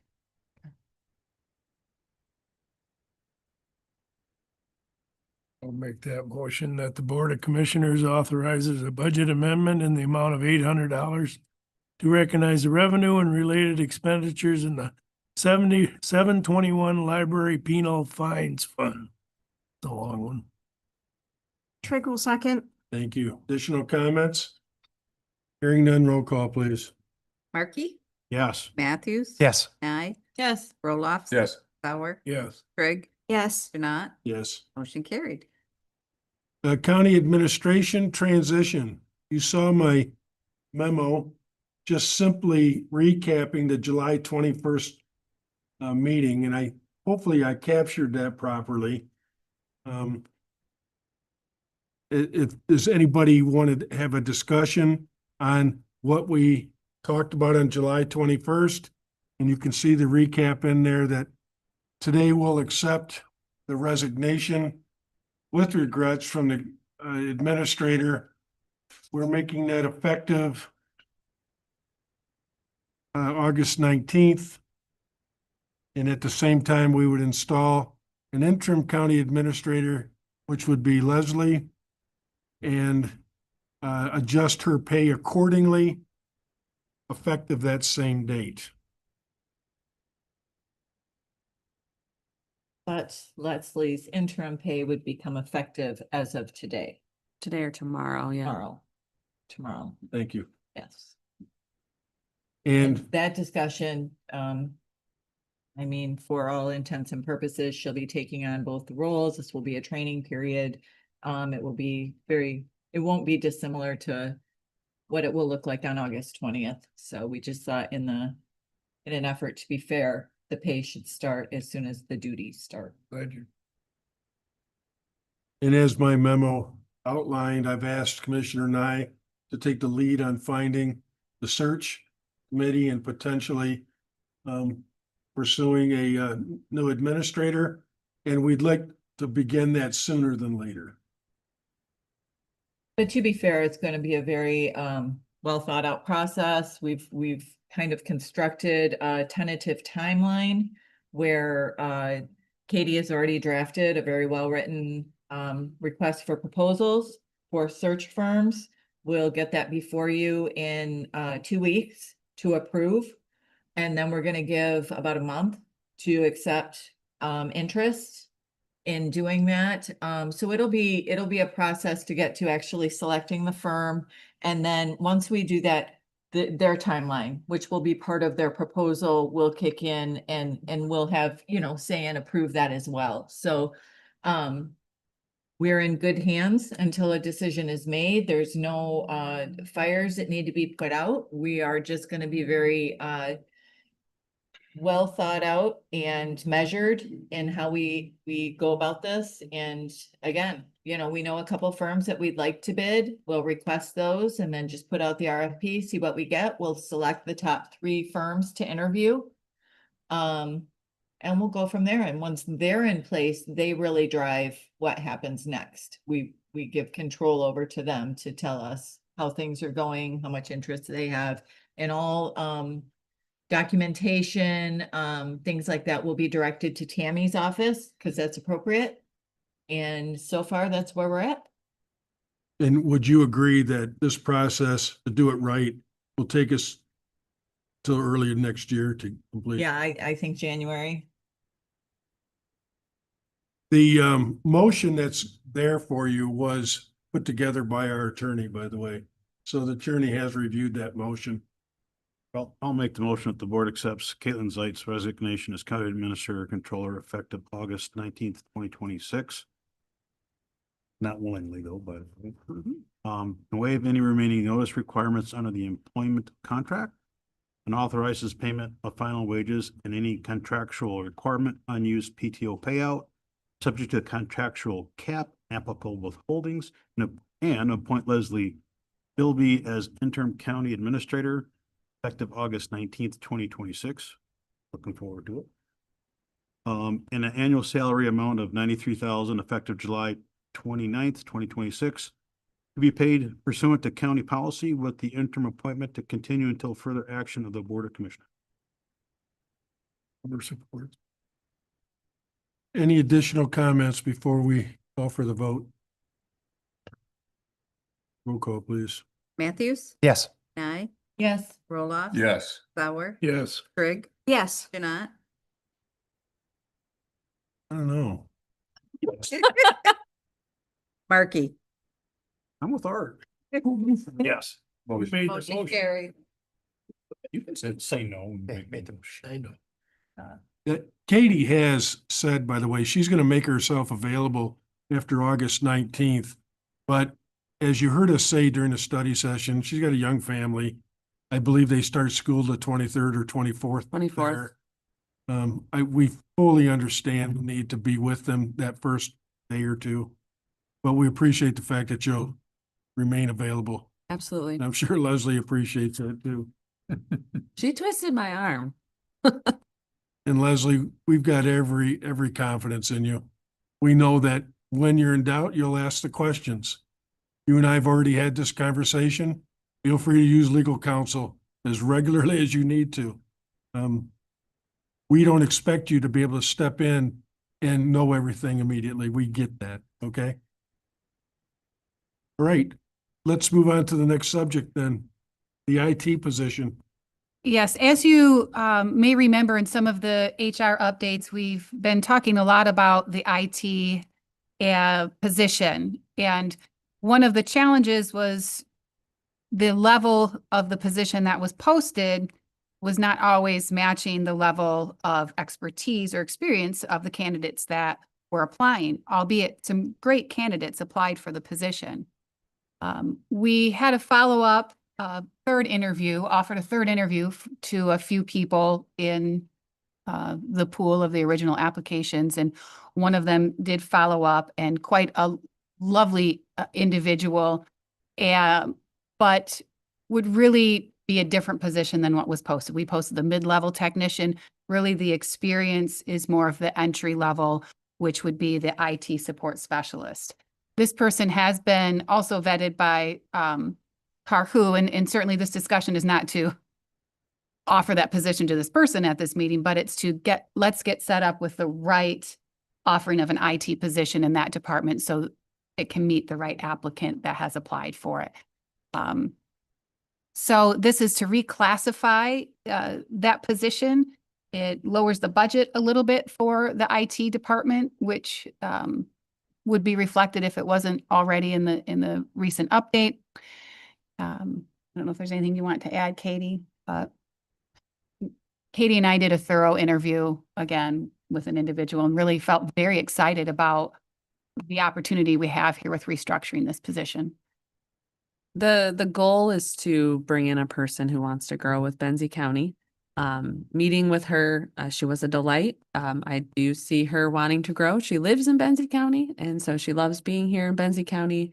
Her commute now is all the way to Williamsburg, so she would rather be close to home. She is young in her career, but she has a lot of aspirations of growing in the IT world.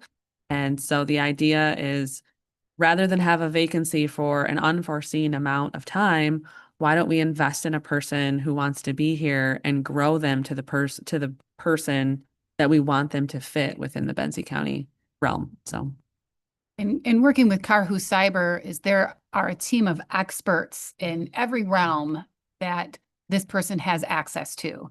So this entry-level position would be that person with the boots on the ground to help with the printers, the scanners, I can't log in, I've lost my password in the beginning, and then hopefully grow in time to be that mid-level tech as time goes on. Have we provided enough training budget to make sure that this person has access to expand her knowledge base?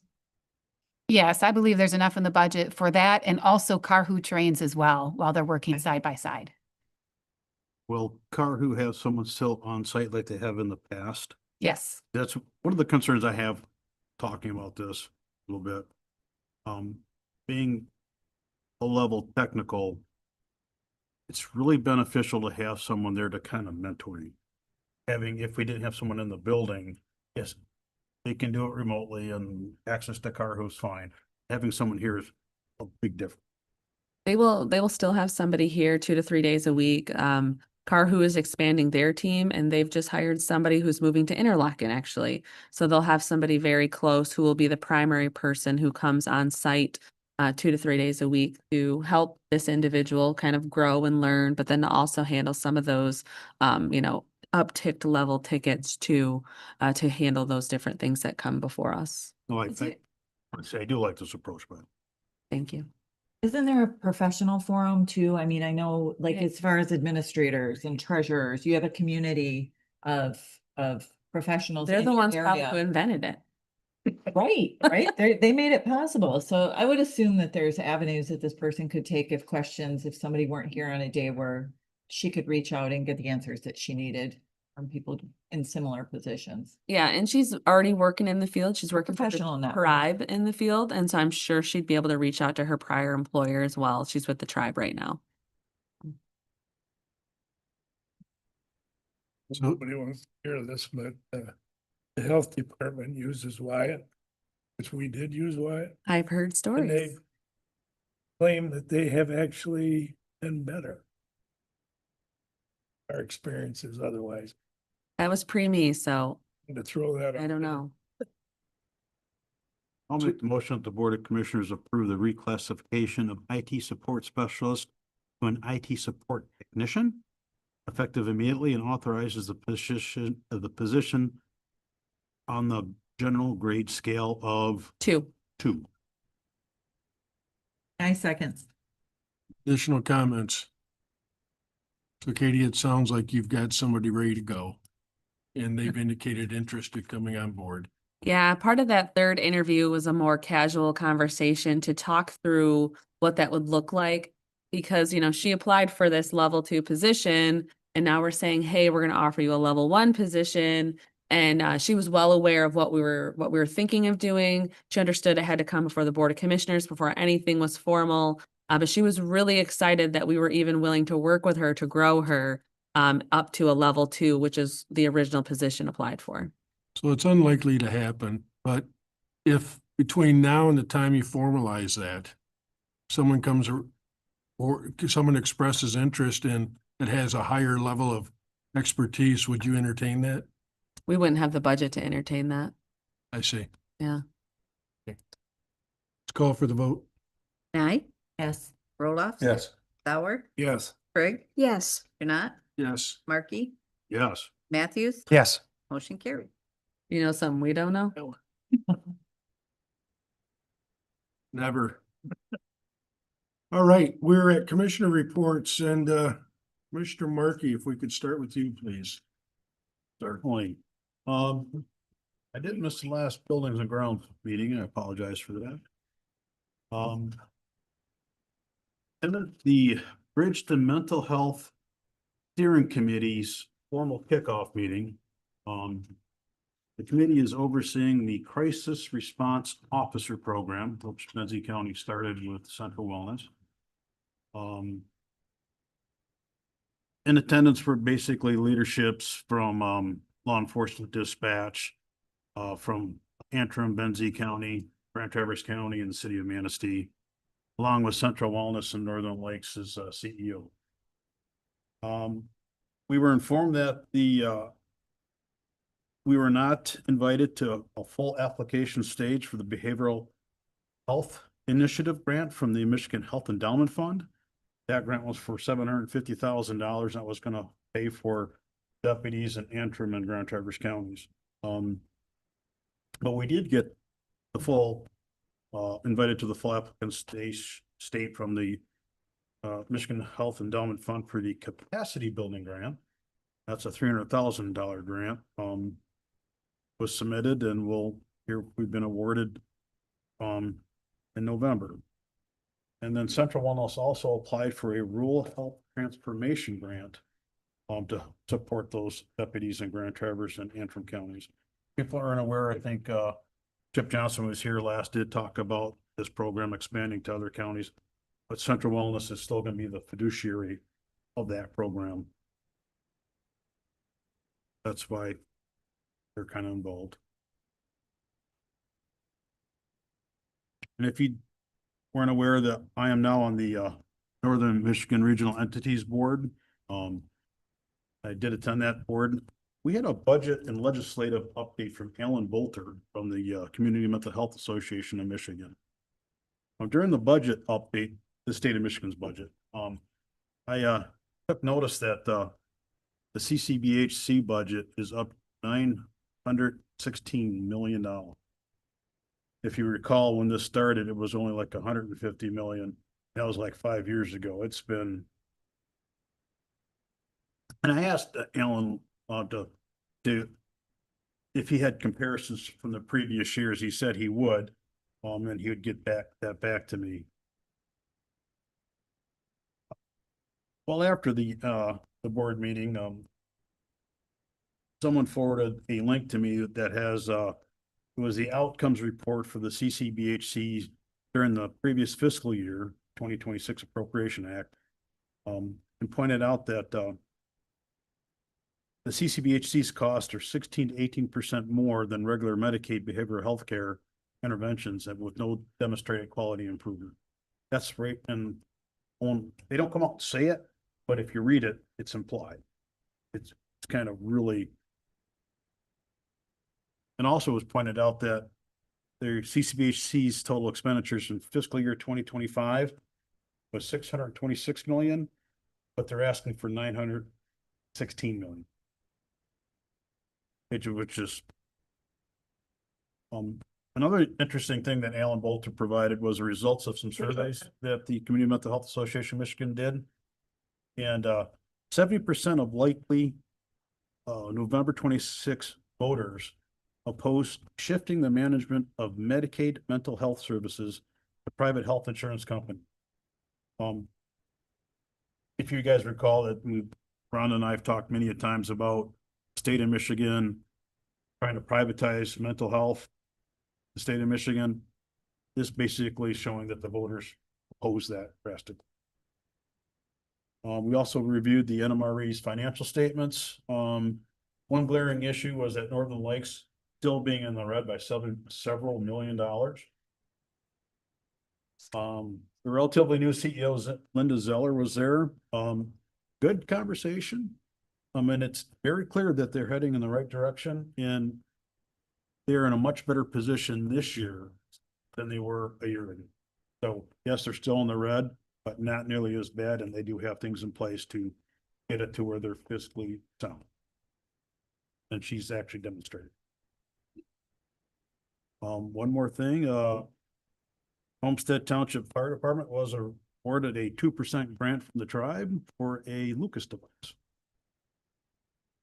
And we'll be going there tonight for their media event. Comments or questions? Funding you're talking about that jump 1 so many million to 9 million. Is that through DHHS or where does that money? Department of Health and Human Services, yes, sir. Okay. My answer, thank you. She just got busted for increasing the $100,000 plus employees since she's been there, the one that wouldn't answer questions. Hertel, He's gone. she's gone, Yeah. yeah, as of But July 1st. She's already done the damage. I'm just, You mean the ploy of putting so many people on your budget? More so than you had before, and then not hiring them and then being able to use that money for other things? that's not how it was explained, but it probably wasn't. Just, thank you. For my benefit, what's a Lucas device? It's a manual compression for CPR. So you don't have to physically do it does a much better job, and studies shown CPR, no CPR is better. I mean, CPR is better. Bad CPR is better than no CPR. But the human person, if you're doing CPR, first of all, the average person's afraid to do it. And after, it is strenuous to the body. After a little bit of time, you get tired and you're not doing good CPR any longer. Lucas device straps onto the person and does the compressions mechanically, and they're done well, and they're done on a perfect timing. And the CPR is done very well, and it frees that person up then to do other life-saving measures as well. Thank you. If there's no other comments, Bob? I don't have anything to report. It's been very quiet for me this last couple of weeks. I want a schedule like yours. Bob, why don't What do you, you want? can you report on our visit with Elmira Township, with the supervisor and treasurer? Sure. The only thing that really impacted me, I think, was the interaction with the ambulance service, especially when Benzie EMS gets called out, that leaves a void depending on the location they're at and where they're going to. So MABUS is the acronym. But when an ambulance leaves from the honor post, somebody needs to backfill that in the event there's another call. So it all works in a big circle of when one fire department or one ambulance gets called out, then somebody from the neighboring community comes in and helps support that. So that was the biggest for me. Art and Mark had a pretty good conversation as well. I do know that Elmira Township is getting a new tax assessor, and she will be undergoing training here very soon. Oh, yeah. Curious about the MABUS thing. Is that the one that covers about half the state? If I remember correctly, so Yeah. not only are you losing some of your people to areas that. Right, if there's a That's, wow, extended emergency someplace else, they could ask for some of our right, but personnel. it takes Yep. assets out of your community. It can, it doesn't have to. I know it doesn't have to, Right. but it's there. So and the same thing, if we had a major emergency here, we would get personnel from the adjoining counties. And to clarify, we have mutual aid already in place through Rebecca's office for situations such as that. We have mutual aid also through the sheriff's office. There's different mutual aids to call upon when there's large events per se. So that'll be something for this board to discuss in the future. Does it make sense to have a MABUS mutual aid, which is primarily fire? Because we already have those mutual aid agreements in place currently through emergency management and the sheriff's office. You know, we're doing it on a small scale here. If Frankfurt has something, Benzone, you can go. Oh, no, we already have it regionally as well. I was getting ready to go there. Thanks, Bob. And just for clarification, Katie, there was some confusion or doubt Mhm. about whether there was an active mutual aid agreement with Elmira Township specifically What did you find out? We do have an agreement in place with Elmira right now specifically for EMS reasons, just like we have this intercept agreement with Thompsonville too. We have those agreements in place already. It's an ongoing agreement. It doesn't have an expiration. We just updated it since I've been here. So within the last 5 years, it probably is due for a review and update again specifically. Elmira is unique because of their situation. We're dealing with the Bennett bill and being able to upgrade to ALS. So that does change the conversation a little bit with Elmira compared to other entities like Thompsonville, who are primarily BLS or only BLS. And so that will change the conversation. And so that'll be opportunity for this Board of Commissioners to kind of talk through that with EMS and as to what that's going to look like going forward with our neighbors, because they are at the same, they will be at the same licensing level as Benzie EMS. It does kind of change the conversation a little bit because they're no longer BLS like Thompsonville and others. And I think in order to manage the activity through the administrator's office during this interim period, that's something we probably ought to delay discussion on.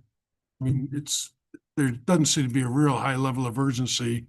It's been that way now for ever, so. Yeah, that's going to be a big conversation involving this body and probably the township's body. And so I would recommend that be a conversation that maybe happens when the new administrator, whoever that may be, has been here a couple of days and kind of, settled a little bit. Very good. All right, thanks, Bob. Christie? Yeah, so I've had a busy week. 2 weeks, actually. So, we had the Local Materials Management Advisory Committee, and you should have seen that in your packet for today. The big conversation we have that we've already touched on is, the GFL, contract and getting the site for Benzonia Township area. And so, yes, that's his number one priority right now, is getting that site, because getting that site will also help with that contract negotiation. So that was the local. And again, you can look at his report. He does a really nice job with his report. I was also at Crystal Lake Township, and let's see. Let's see. Yeah, I don't think I have a lot to report there. I went to City of Frankfurt. Big thing there is they didn't have a full council. And so some of the votes were split and were failing because the votes were split. And so they ended up wanting to redo some of those when they had a full board. So yes, like the zoning board of appeals appointment ended up failing. Let's see. There was another one that failed. I don't remember what it was, and then one they just even put off because they didn't have a full board. The first time I'd seen that. Yeah. First time I'd seen that. Interesting. It was very interesting. They didn't have a quorum. They did have a quorum. Oh, They did have a Just not a quorum, full board. just not a full board. And so it was an even split vote. And because it was an even split vote, some of the things failed. Yeah. Interesting. When there's a tie vote, it fails. Yes. I don't know, that was very interesting to me. That's why you don't hold meetings with, and some agenda items you just let pass when you're in that situation, if you're trying to get action on it. That's just a commentary. Right. And so, as these things were happening, they're like, okay, I think we'll table this for next month. I think you can once you vote. Oh, no. Interesting. Oh, yeah, I don't know. I think that, well, like the one for the representative to the planning commission, the big thing is that person wasn't there in person for them to ask questions for. Depending on their rules, they can bring certain things back. Like in your rules, you have different, what it takes to bring back, a failed motion or what have you. And so I'm guessing they can bring it back. It'll just be up to what their board rules are as to what it takes to bring things back. Yeah, well, and so after that, they were kind of like, well, let's leave that for next. So yeah, it was interesting. Airport Authority, the big thing, the big new business on that was we had a hangar construction application. However, the person putting the hangar construction application in wasn't a current lessee. Yeah, the person who leases the hangar wasn't applying for the construction loan. So, or like, not construction loan, construction application. And so we decided to get more information on that and until next time, because that didn't make sense to us that somebody would apply to build on the airport hangar that wasn't their airport hangar. So that was the big thing at the airport. Anything else? Any questions or comments? Just one on that she just brought up.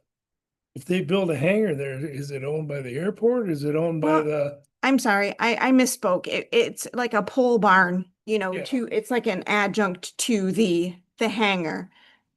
I don't honestly know. We didn't get very far in the discussion. It was just like, well, this makes no sense. This person isn't leasing this. I do have a list of rules and such, so it looks like that is possible. Yes, that's allowed. I know, that is odd. Yeah. You have to get what's known as a leasehold agreement.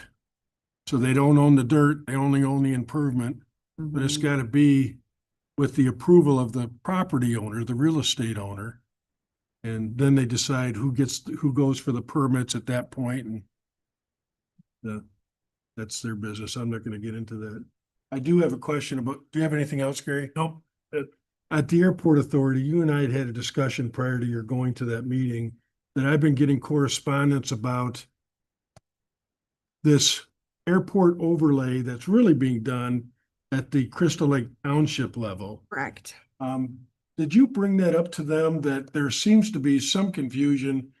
At least we're left with the impression this isn't between the airport and the township. This is at a township level exclusively, right? Correct. Yeah. So it's so Crystal Lake Township is working on a couple of things in their planning commission. One is their master plan, and then the other is their zoning ordinances with this airport overlay.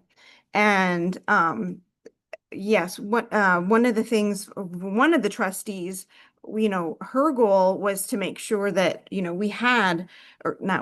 Crystal Lake Township had an airport overlay, because the airport needs an overlay in order to be recognized for certain grants. And so because there isn't an overlay in Crystal Lake Township, the airport doesn't qualify for some grants. And what the Airport Authority has been talking about is that grants are becoming extremely competitive, and they're having a harder time getting grants. One, applying, there aren't a lot to apply for, and then two, actually getting them, because it's such a competitive space. And so, yes, the airport is, would benefit from having an overlay. And so that was one thing that the Planning Commission did take on. And so they're looking at that. And so this letter was drafted to Crystal Lake Township and the Planning Commission of Crystal Lake. And that's where it is. But the airport is aware. I did forward that to both Brooke and Corey. So there was a reason why we appointed you to have more say on that board. Mm-hmm. We got blindsided by a lawsuit within the last few years Mm-hmm. that escalated from less than $200,000 to a final judgment of 2.2 million. Mm-hmm. Never, until we brought it to their attention to bring it to us, we heard nothing. The group, the citizens that are involved with this have an attorney that's well experienced in it. Mm-hmm. Please, as our representative, anybody can file lawsuits for any reason at all. Mm-hmm. We're one of 3 owners of that airport. We need to be aware if there's any legal liability, direct or indirect. All right, I don't want to, none of us should want to find out at the 11th hour that there was a judgment, and maybe we're not directly responsible for having to defend that, but as an owner, we should know about it. Mm-hmm. So if you would, keep us up to date on that, please. Mm-hmm. I'll do what I can. Like I said, it wasn't on the agenda that evening. Well, you can put it on the agenda. When you're in there and Mhm. they're approving the agenda, you can say, I'd like an update on this Crystal Lake overlay. Right. And I had just forwarded it that day, so I didn't feel like that was appropriate. And so, yes, they have the letter. And again, it wasn't addressed to the airport authority. I read that letter. There's all kinds of implications in that letter that suggests they're gonna come after the airport authority too.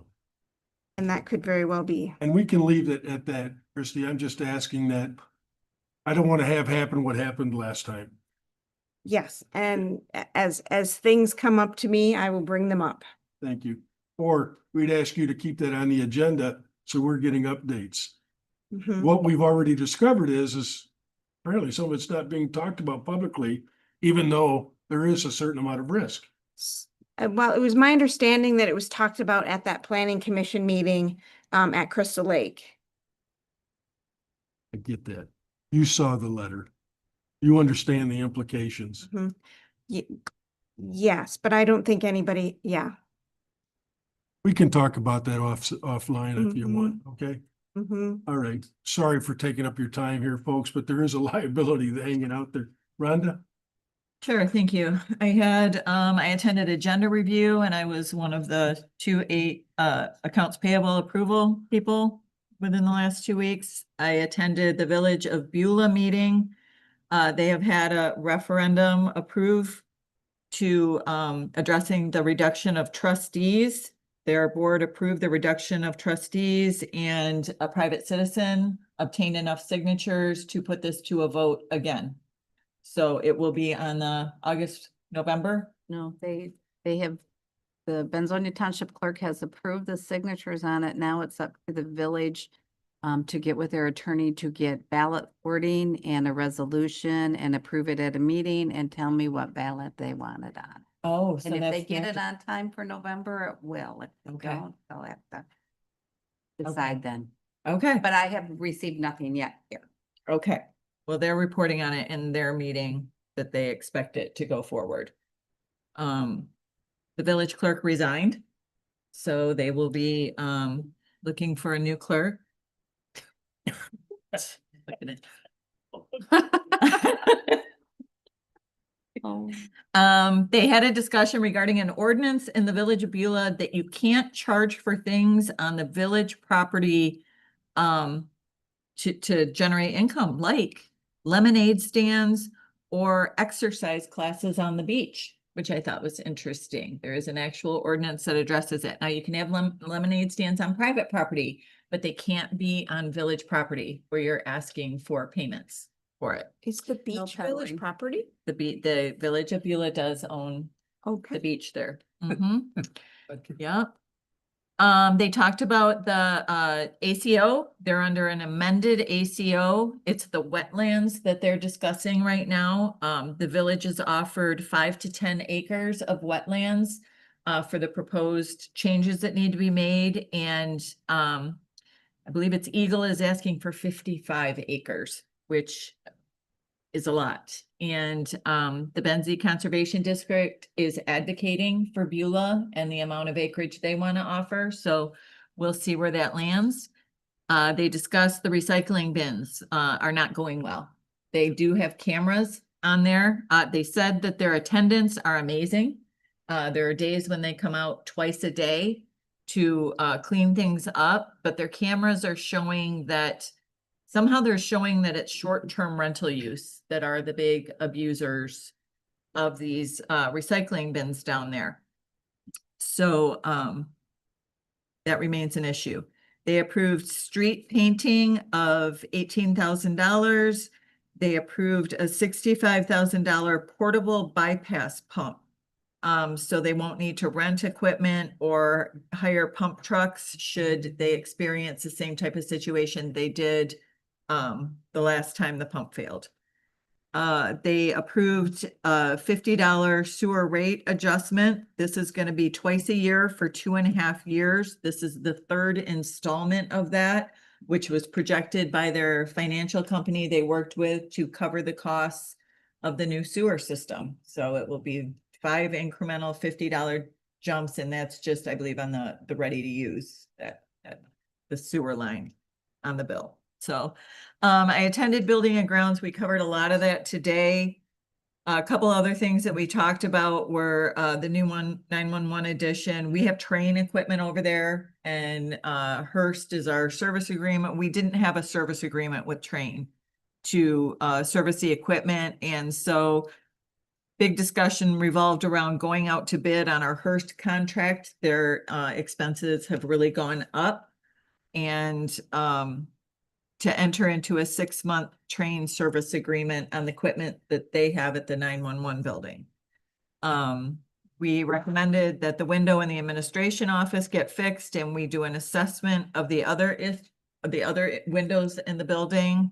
There are a couple that during the winter time, apparently you can feel the cold air coming through. So wanted to get an assessment of that. We had a discussion about purchasing a trailer. It was kind of resolved that we really don't have a place to put one right now. It came to light that our maintenance people are using their trailers to haul some of the village, which revolved into a discussion about liability and should we really be doing that. So we decided to look into our coverage for borrowed equipment. If we do have coverage for that, or should we just not be doing it? And if we need to move stuff before we own something, should we be renting? And then finally, we discussed that about 7 trees up by animal control need to be removed. 5 of those we're going to do in-house, and 2 need to be contracted out. Attended the interim admin meeting where we talked about what the transition will look like between Katie and Leslie. Had a couple budget meetings with everyone. It was my turn for the road commission. They're going to the Village of Honor for a variance approval regarding the height of the new building. Didn't really get the sense that they thought that was going to be an issue or anything that would be holding up the project. They discussed inviting townships to explain the buckets of funding that they work with, and everybody seemed on board with doing that in the future. They accepted a bid for an MDOT US 31 project for Manistee County. And I was reviewing my notes and I went, I don't get that. So why would Benzie County Road Commission be reviewing for Manistee County? So I called Troy, and he helped me understand that road commissions sometimes bid out projects. They share the responsibility. Manistee was really underwater because of some of the damage they had with the rainfall. So they bid out this Manistee project that for MDOT. Reith Riley won the bid, and then an admin fee will come back to Benzie County Road Commission. So Reith Riley will do the work for Manistee County. They just assisted with getting the bid out and will enjoy an admin fee because of that. So appreciated Troy taking my call. I wouldn't have been able to share that with you. I did ask him how the rotating commissioner was working for them. They're our only group that does that. And they said I was the only commissioner. They hadn't had a commissioner since the last time I was there. So Troy said, yeah, since the last time you were here, we haven't had anybody at our meeting. So they meet twice a month. We're based on what we agreed on, we were gonna send a commissioner once a month, either to their second or fourth week meeting. So Bob Rosa, they talked a little bit and decided they might be interested in going back to a one commissioner situation. I said I would have you reach out to him or out to Bob for that discussion. And then finally, the sewer feasibility study meeting happened with Wade Trim. That was at the township building. He went through what all the different systems look like and why we have them. It's very informational. 8 districts are in the study. 2 of them are being considered initially, and that would be the Village of Beulah to River Road is District A, and then River Road to 115 is District B. That involved that's the corridor. That involves 173 parcels. Connecting to Beulah is absolutely the best option fiscally. They're projecting costs because Beulah likely will not be done until 2029. That's when they reasonably see that ACO being lifted. Then we'll be 3 years down the road and all these numbers will have changed. But at the end of the day, we started this over 3 years ago. They still need to provide us with the final draft. A connection to Beulah, they're projecting right now to be around $3 million. The formation of a new plant, they projected to be about $13.5 million, and a connection to Beulah, their projection was $18 million. So clearly Beulah is the option. He wanted to note that costs do not come down. If this is what the community wants, we need to bite the bullet and figure out what costs are acceptable.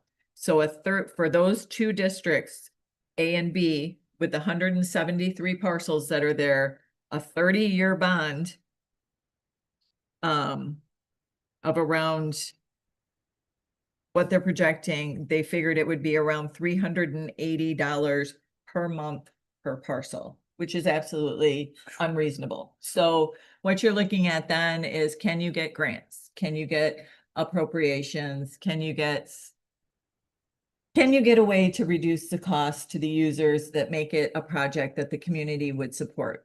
So feasibility study, you have that in hand. You can't go for any kind of funding without a feasibility study. So we do have that now. The next question after we receive the final product is going to be who runs with it from this point. There is an Area 31 authority formed, which dictates that the authority is made up of representatives from different entities. So we'll have to look at that and see, who should be seated at the table moving forward. But this really going forward is going to be a question to the community. Is this something that they want to see pursued? We know that infrastructure is necessary for economic growth. We know infrastructure is necessary to meet some of our housing needs. But at the end of the day, it comes at a cost. So where is that acceptable range? That's the question in my mind. That's what I have. Comments or questions? I haven't had a question for you, but is there a rotation? Maybe I've totally missed this for the road commission, like our AP schedule? Because if so, I've totally Yeah. went over my head. So No, there Somebody was a point me in that schedule. direction. There is a There was a schedule. schedule put out. all right, In fact, I see I'm next gonna be there on September 24th. okay. 80, can we republish that? I'll ask Carissa to resend it out to you guys. Thank you. Might be going. Yeah, and at once, and I'm in December, I think. Well, because you're only going once a month and we've got 7 commissioners, that was the whole purpose, not to task a lot of people. Plus the road commission, by the way, asked for rotation. Mhm. That wasn't our decision, that was their request. Rhonda and I, we have challenges with Central Wellness. But we But- flipped ours to make that work. Right. But the problem is the last time I was supposed to go, they canceled their meeting. Oh, I mean, I couldn't go to the first one of the month because of Central Wellness. Then the second one, they canceled. So okay. I can't go if they only had the option to go to one, then they canceled it. And they also are realizing the comment was made in the spirit of consistency of information, especially with this project going on. It might behoove them to have one commissioner reporting monthly. So I said that Art, you would reach out to Bob and you could have that discussion. Well, I'm curious, Katie, do you have access to that schedule? I don't know where Carissa has it saved, Okay, so. no, don't chase it down, okay? But it was Does emailed. anybody have it on their calendar for August? I only wrote down my months. I only wrote down my month. Mine too. I don't remember. Okay, we'll come back to that. Any other questions or comments for Rhonda? Can we talk a moment more about Beulah's water sewer situation?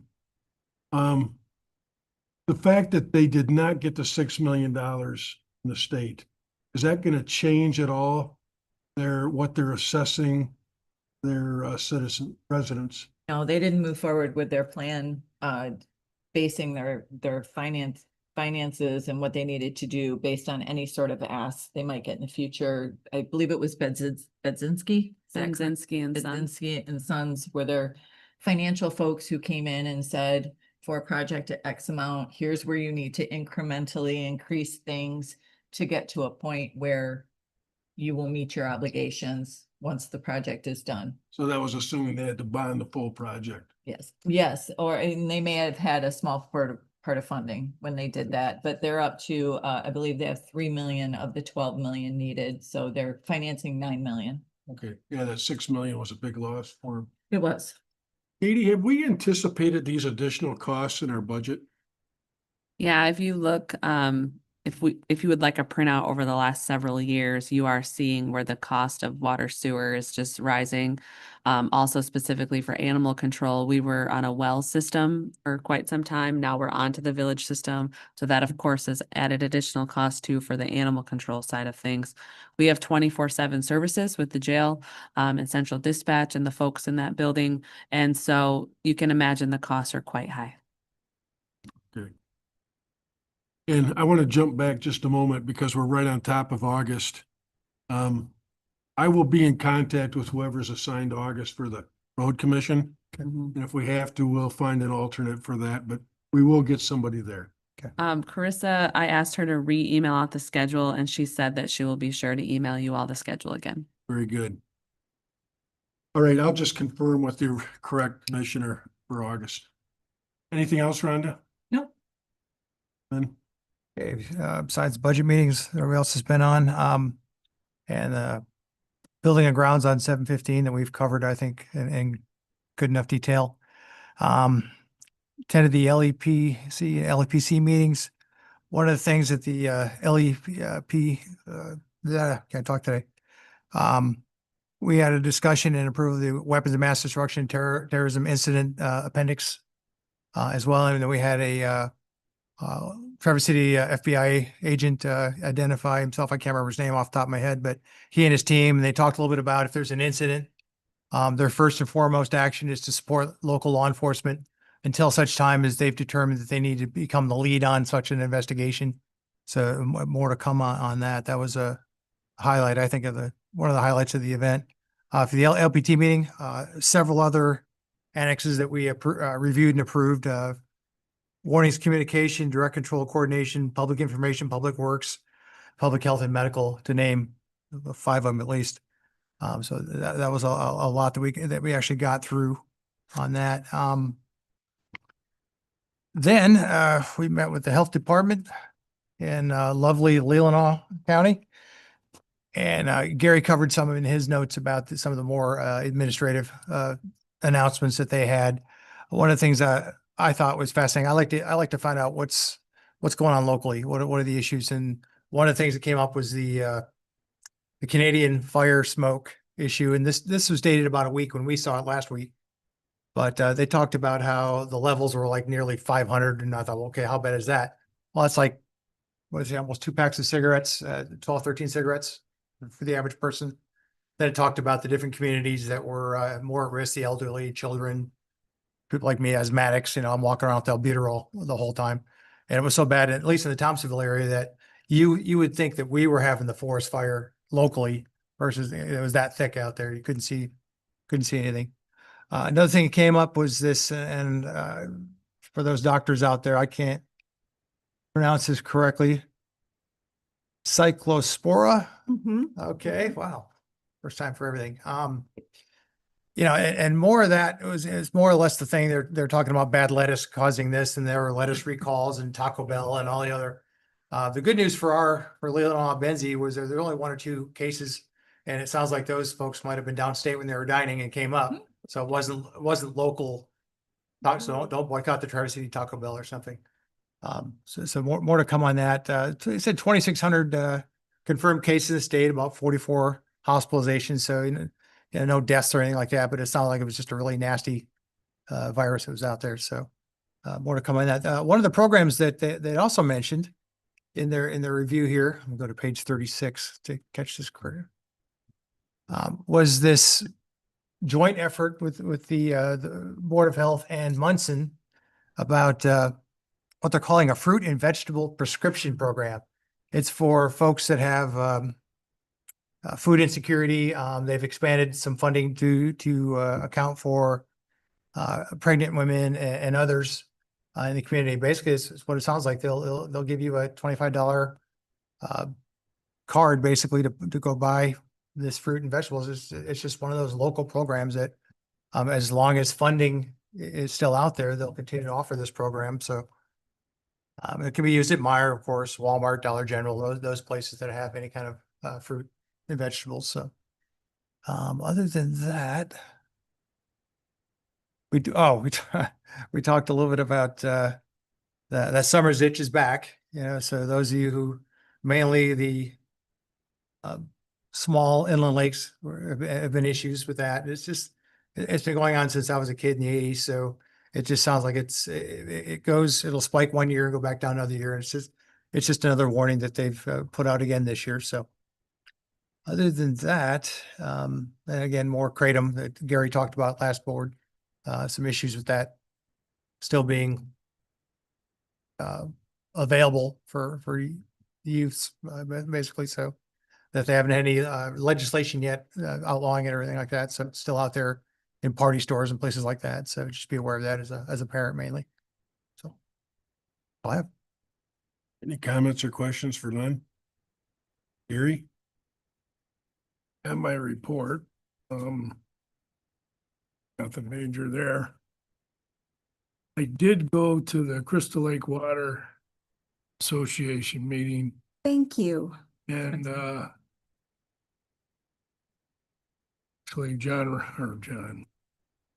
Roth was there. Wonderful. So it was kind of nice. They'd like you to be a member, I know that. But most of their funding has gone downhill because of the lawsuit. Spent a lot of money on the lawsuit with Sunkist Hills, all that stuff. I think one thing that really stuck out to me was a lot of them were trying to make the accountability your elected official. And I always feel if you're going to complain about something, feel free to step up and run for office. But, you know, so they're trying to get these folks to go to the planning commissions and all those things, and which I think is a great idea. Please do so. But don't go in there with an attitude you're going to start a war. I guess is how I look at it. But their organization's pretty nice. They did all their membership, all that. So that was a good deal. They called it the Crystal Circle Award, and they gave it to Tom Kucera. Big thing of golf, also. I don't know. But it was an interesting meeting, and glad I could attend it. It was on a Saturday. We also had Parks and Rec on Monday. One of the things that was brought up was that Frankfurt has been discussing through their planning commission about putting lifeguards back out. But the problem is financially come up with money for it. So it'd be nice. Okay, at one point in time, we had lifeguards in Beulah, didn't we? I remember right. But I'm sure it's a very expensive thing. And then, the Friends, the Betsy Valley Trail came and they were asking for a letter of support to, put some historical information in the trailhead building, which I think they're gonna come to us too and ask the similar thing. Sounds like a great idea, but as long as you gotta make sure Beulah's on board with whatever gets done, because they're responsible for the building. Kind of for a good deal, so that's about all I got. Any comments or questions for Gary? The who, Oh, I'm sorry. yeah, so I miss something that John Roth did come to the Crystal Lake Township meeting. So, Yeah, sure. yeah, well, he also came to the Crystal Lake watershed, no, he came to the Crystal Lake Township meeting as well. So, He's running for office again, you know that. yes. Well, I did have some things that he talked about if I could interject. Is that all right? That'd be fine. He did not speak at He didn't this. speak there? No. Okay. He made mention about Medicaid and SNAP, that the state added more funding for that in their budget. He said revenue sharing is flat. He also talked about data centers. He said that we probably wouldn't see many big, huge, like Oracle and those types above the Midland line. So Midland and below is where probably those big things will happen. He said that doesn't mean no data centers will be up here. He said that just means it's not those big giant ones. And he made mention about something about 40 acres, a smaller 40-acre one, whatever.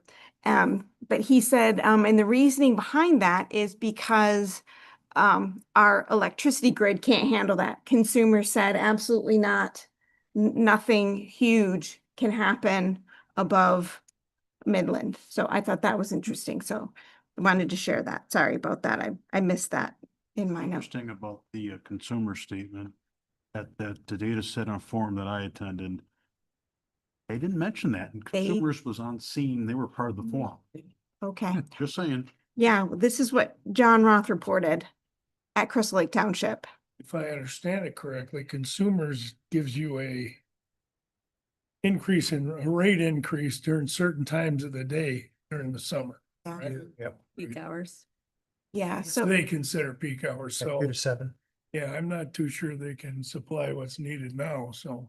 yeah, so what he said is that the super ones, that would support like Microsoft or Oracle or something like that, those would be southern Michigan. And he said above the Midland line, he said it's not that we couldn't have any, it's just it can't be these big giant mega ones. So he made mention like 40 acres or less, I think is what he said. That seems still pretty big to me, but and he said because of the Well, infrastructure. Brings up to me, we need to be looking at our grid structure now and fix it. But we can't. You don't want them up here? No, Thank you, because Jim.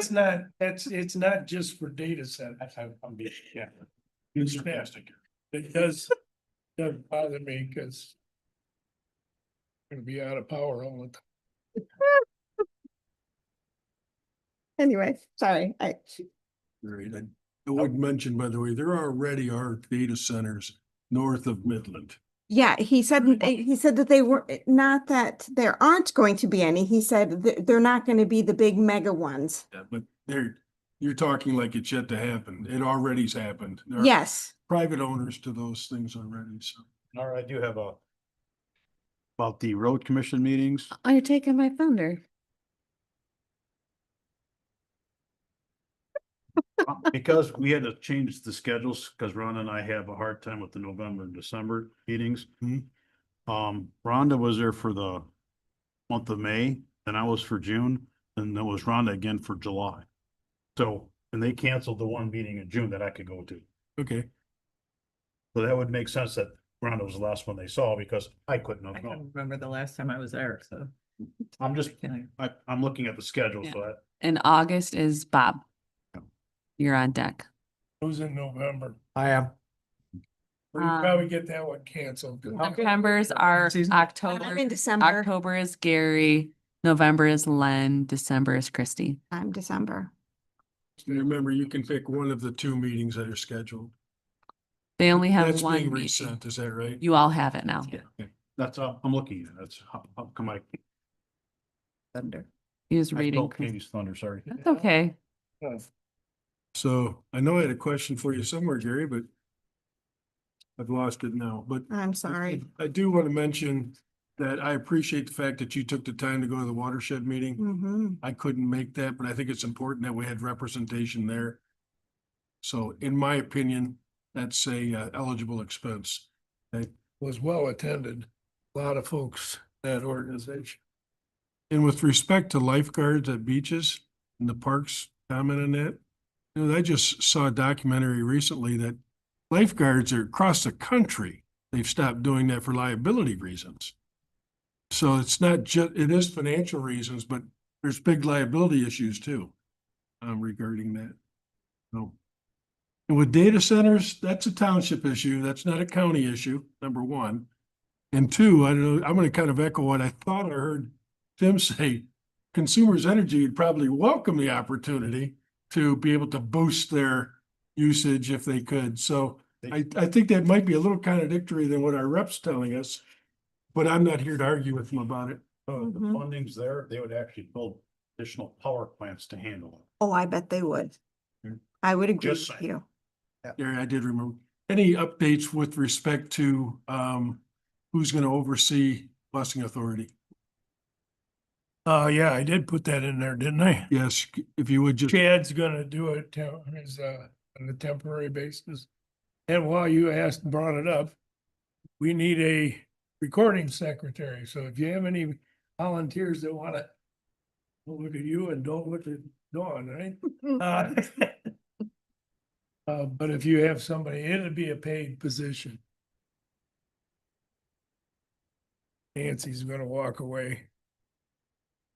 And Chad's gonna fill in, I don't know, and then they're gonna take it from there as far as working on a replacement. Okay, I'm sorry, did somebody resign? yeah, the executive. Jessica Go ahead, Gary. Carl. Jessica. Oh, Hartman, Jessica, right. He's going to Benzie Senior Resource. Yep. Okay. Yeah. Great. Anything else for Gary? Anything anybody else miss that they want to jump on? Some things that I'll report. Rhonda and I, Katie, Leslie, we spent a lot of time in the last couple of weeks talking about this transition. You'll be hearing a lot more about it, but I'm not even sure how many hours we have into this at this point. But I think that we're acting appropriately and trying to be decisive about how we're moving forward. I want to talk a little bit about economic development. Our EDC, county EDC, only meets once a quarter. So this was probably the best meeting that have been at in many, many years for the EDC. John Willow gave an update as the new executive director for the chamber. This is really an organizational year for her, but she has made in excess of 150 different outside calls. So she's touching base with a lot of people. I think that's important to find out what the temperature is, the attitude about economic development. When the chamber does a strategic plan, that's when I'll have her come in and report to this board. I don't really think that'd be valuable before then. We did discuss with Mitch Shapiro what's happening with broadband. We've not talked about that for a while. Very positive report. Things were kind of on hold for a while. We did learn that we have approximately 12,800 locations to be served in Benzie County. That's residences and businesses alike. It appears right now that about 300 to 350 of them are not served at all. Not underserved, but not served. And we're looking for solutions to that. There's been some interruption in funding at the federal level for this. So it has delayed some of what we're doing, but we continue to work with providers to fill that gap. There is going to be a gap when we get done. And that gap will have to be filled by satellite. They've now changed the definition of broadband. It was when we first started on this. Gosh, it's got to be 5 years ago at least, it seems. It was all fiber. Under the new administration, they're saying now that satellite is also a solution. Now, that's not true for everybody in rural communities because of the trees. But that's what happens when you sit in DC making decisions, right? But we are working as a community to try to fill that gap. Also, there was a funding out there for digital equity. You may remember that was about educating people on how to use internet. That funding is being restored. And so we will have somebody that I think is going to work out of Grow Benzie that will be putting on training sessions for anybody that wants to know how to utilize internet better. And we continue to work with the Conservation District about updating the access to zoning information. Not only the access, but the quality of it. Katie, I don't know if you can speak to this better now. You've been talking with the Conservation District. The Do you wanna zone pick up on project. this? Yeah, so the zone project, and I think you, Rhonda, also have been involved in those conversations. So we still work with Caligo. Caligo is who oversees the GIS mapping. We did just have aerials done in the last 12 to 18 months. New aerials were done, and they have a 6-inch resolution. So that data is now into the Caligo mapping. The Conservation District is working through Caligo to establish an additional layer onto the existing map that is related to zoning across the county. And then there's further conversation also happening from the EDC side of things in Willow to add in search queries into that zoning layer. So then in the future, in a perfect world, a developer could come in, open our GIS map and say, where can I put a industrial freezer plant or something like that? And the query would search the zone layer and say, oh, here X, Y, and Z is where you can put those things. And so they're having some collective conversations about trying to incorporate that into the zone layer. Now, obviously, the zone layer is the project that's approved, and that's the primary focus. But these other conversations are happening about ways to expand the use of that layer even further. So that project has come along pretty well. I know that from a funding standpoint, we've paid out over half of the funding from that project. So it's coming quite along, and it should be buttoned up here, not in the not too distant future. This board made a great investment in getting that done. That's a good economic development tool. Mm-hmm. And we talk about a lot over the last several years about modernizing our practices. Just to echo what you said, a prospective developer or investor, instead of having to look at every parcel and figure out what can I do there, they'll type in parameters. It'll tell them here are multiple parcels that allow you to do what you want to do. Right. It's a great tool. Did you want to add anything to that? Gonna have overlays on there. Mhm. It's just gonna have a lot of information, and that's what's taking a while. You know, they have to collect from each township because of the status of our zoning in our community. It's, you know, specific to townships in the city and the villages. So, yeah, I don't see it on the agenda for our August meeting. So I think we'll circle back to it in September. I know they were thinking about a launch in the fall. So they don't want to put it out there to users until it's been tested, and we really make sure there aren't any glitches in there and that it provides the information that we thought was important at the front end. So it's going to be a great tool. Mm-hmm. Absolutely. This is just another example of how this board has formed public-private partnerships. You know, that really works, folks. This is another great example of that. We're helping with the funding. We're supporting where we can. It's driving this initiative forward, but not occupying a lot of administration's time. So good job to this board for having forward thinking. I'll comment, just add a couple of things regarding Elmira Township. When Bob and I met with the supervisor and treasurer, we did talk about helping them through a gap period with their assessor. Katie and I talked about that. Katie then talked with equalization about it. You want to update them on where that's at? Yeah, so it is somewhat common practice across Michigan where when smaller townships don't have an assessor, equalization staff works with those townships to perform some of those duties. And so Michael Beach has had conversations with the supervisor, Mark Roper, about utilizing some of his staff to do some of the duties in Elmira Township. Now, this would not be as part of their duties with Benzie County. This would be in addition that Elmira would pay them separately, almost like secondary employment for the staff down there. This has been done in many other counties, and it's really the reason that this is happening more and more is you'll recall when we were trying to bring Michael on board, there's just not a lot of assessors out there. And so they really are being tugged and pulled in a lot of different directions. And so this collaborative effort of working together with the counties and the townships to bring those duties forward is just happening more and more.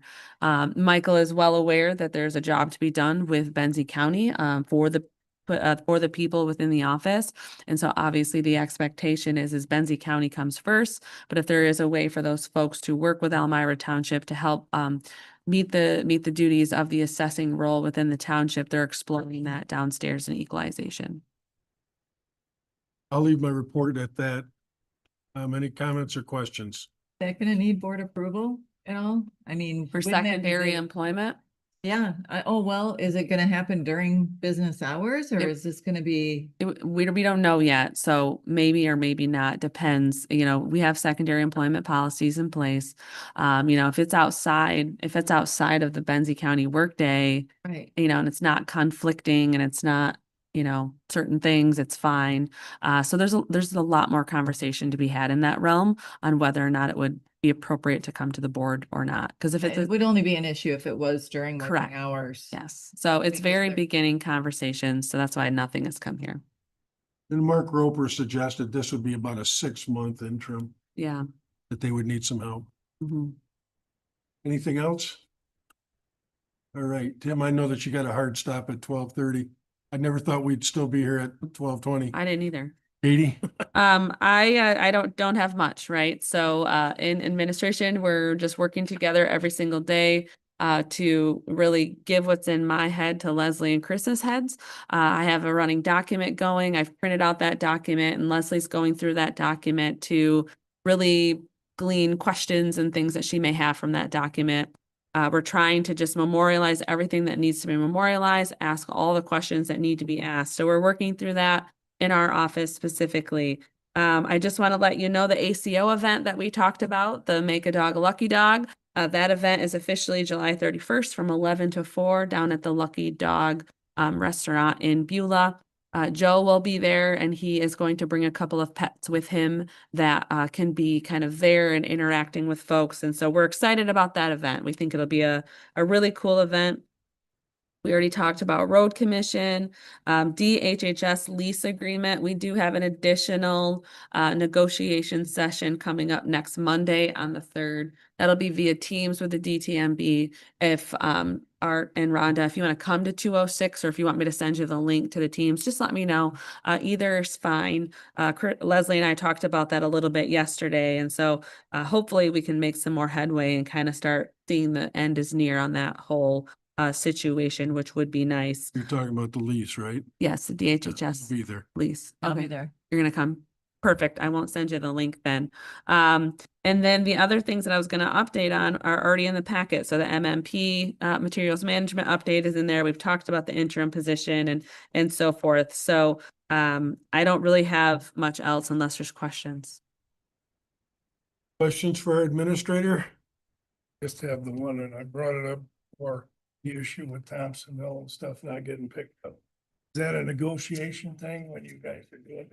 Yeah, so the intercept agreement has been reviewed and tweaked by our legal counsel. Talking Recycling. recycling. Oh, recycling. We're working through that process as well. I know there's some additional signage and other things happening in that process. There's some of the business down there being talked to again about abusing the system down there as well. So Dave is working through some of that. we've already had some conversations. I've sent out some pretty stern letters to those folks down there. And so we're trying to fix the bad actors the best that we can. Anything else for Katie? Katie, just let me confirm that DHHS contract discussion is the 3rd at 10 a.m., right? Yes. Okay. Do you want to add anything to the material management report?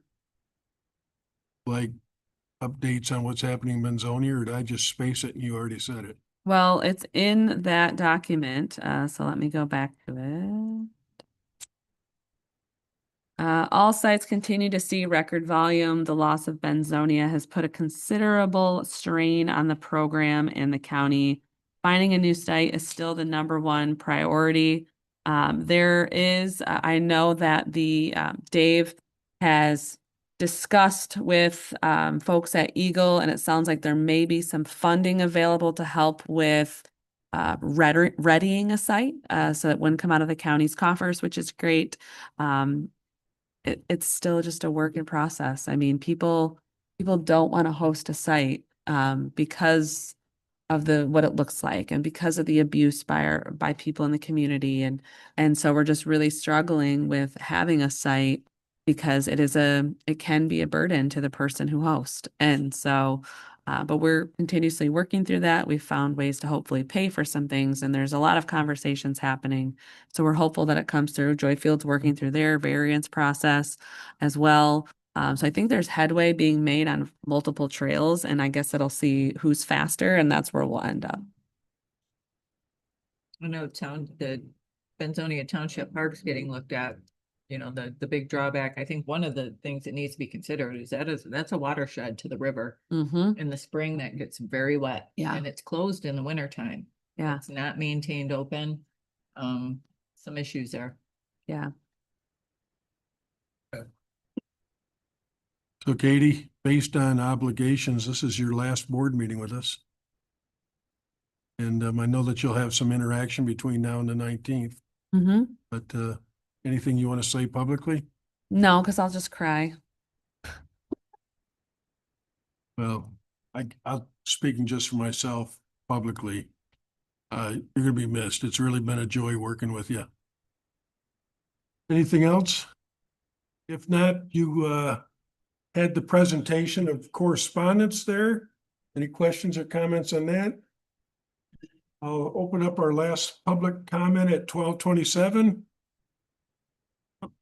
Rebecca.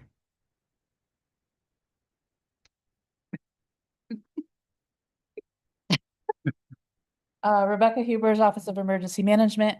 At 11 o'clock, I got the message from my other half, the State Police Homeland Security Division, PIO, saying that we are hosting a it's a mobile community disaster recovery center where FEMA and SBA will be available to the public in Benzie County. And that again is 9 a.m. to 6 p.m. Friday, July 31st through August 3rd. So during the weekend, like a Friday, Saturday, Sunday, Monday, to allow for weekends. At the former Benzonia Township Hall, or our Station 1, it's 1020 Michigan Avenue in Benzonia. So I will be putting out a press release this afternoon. I just got it. Thank you, Rebecca.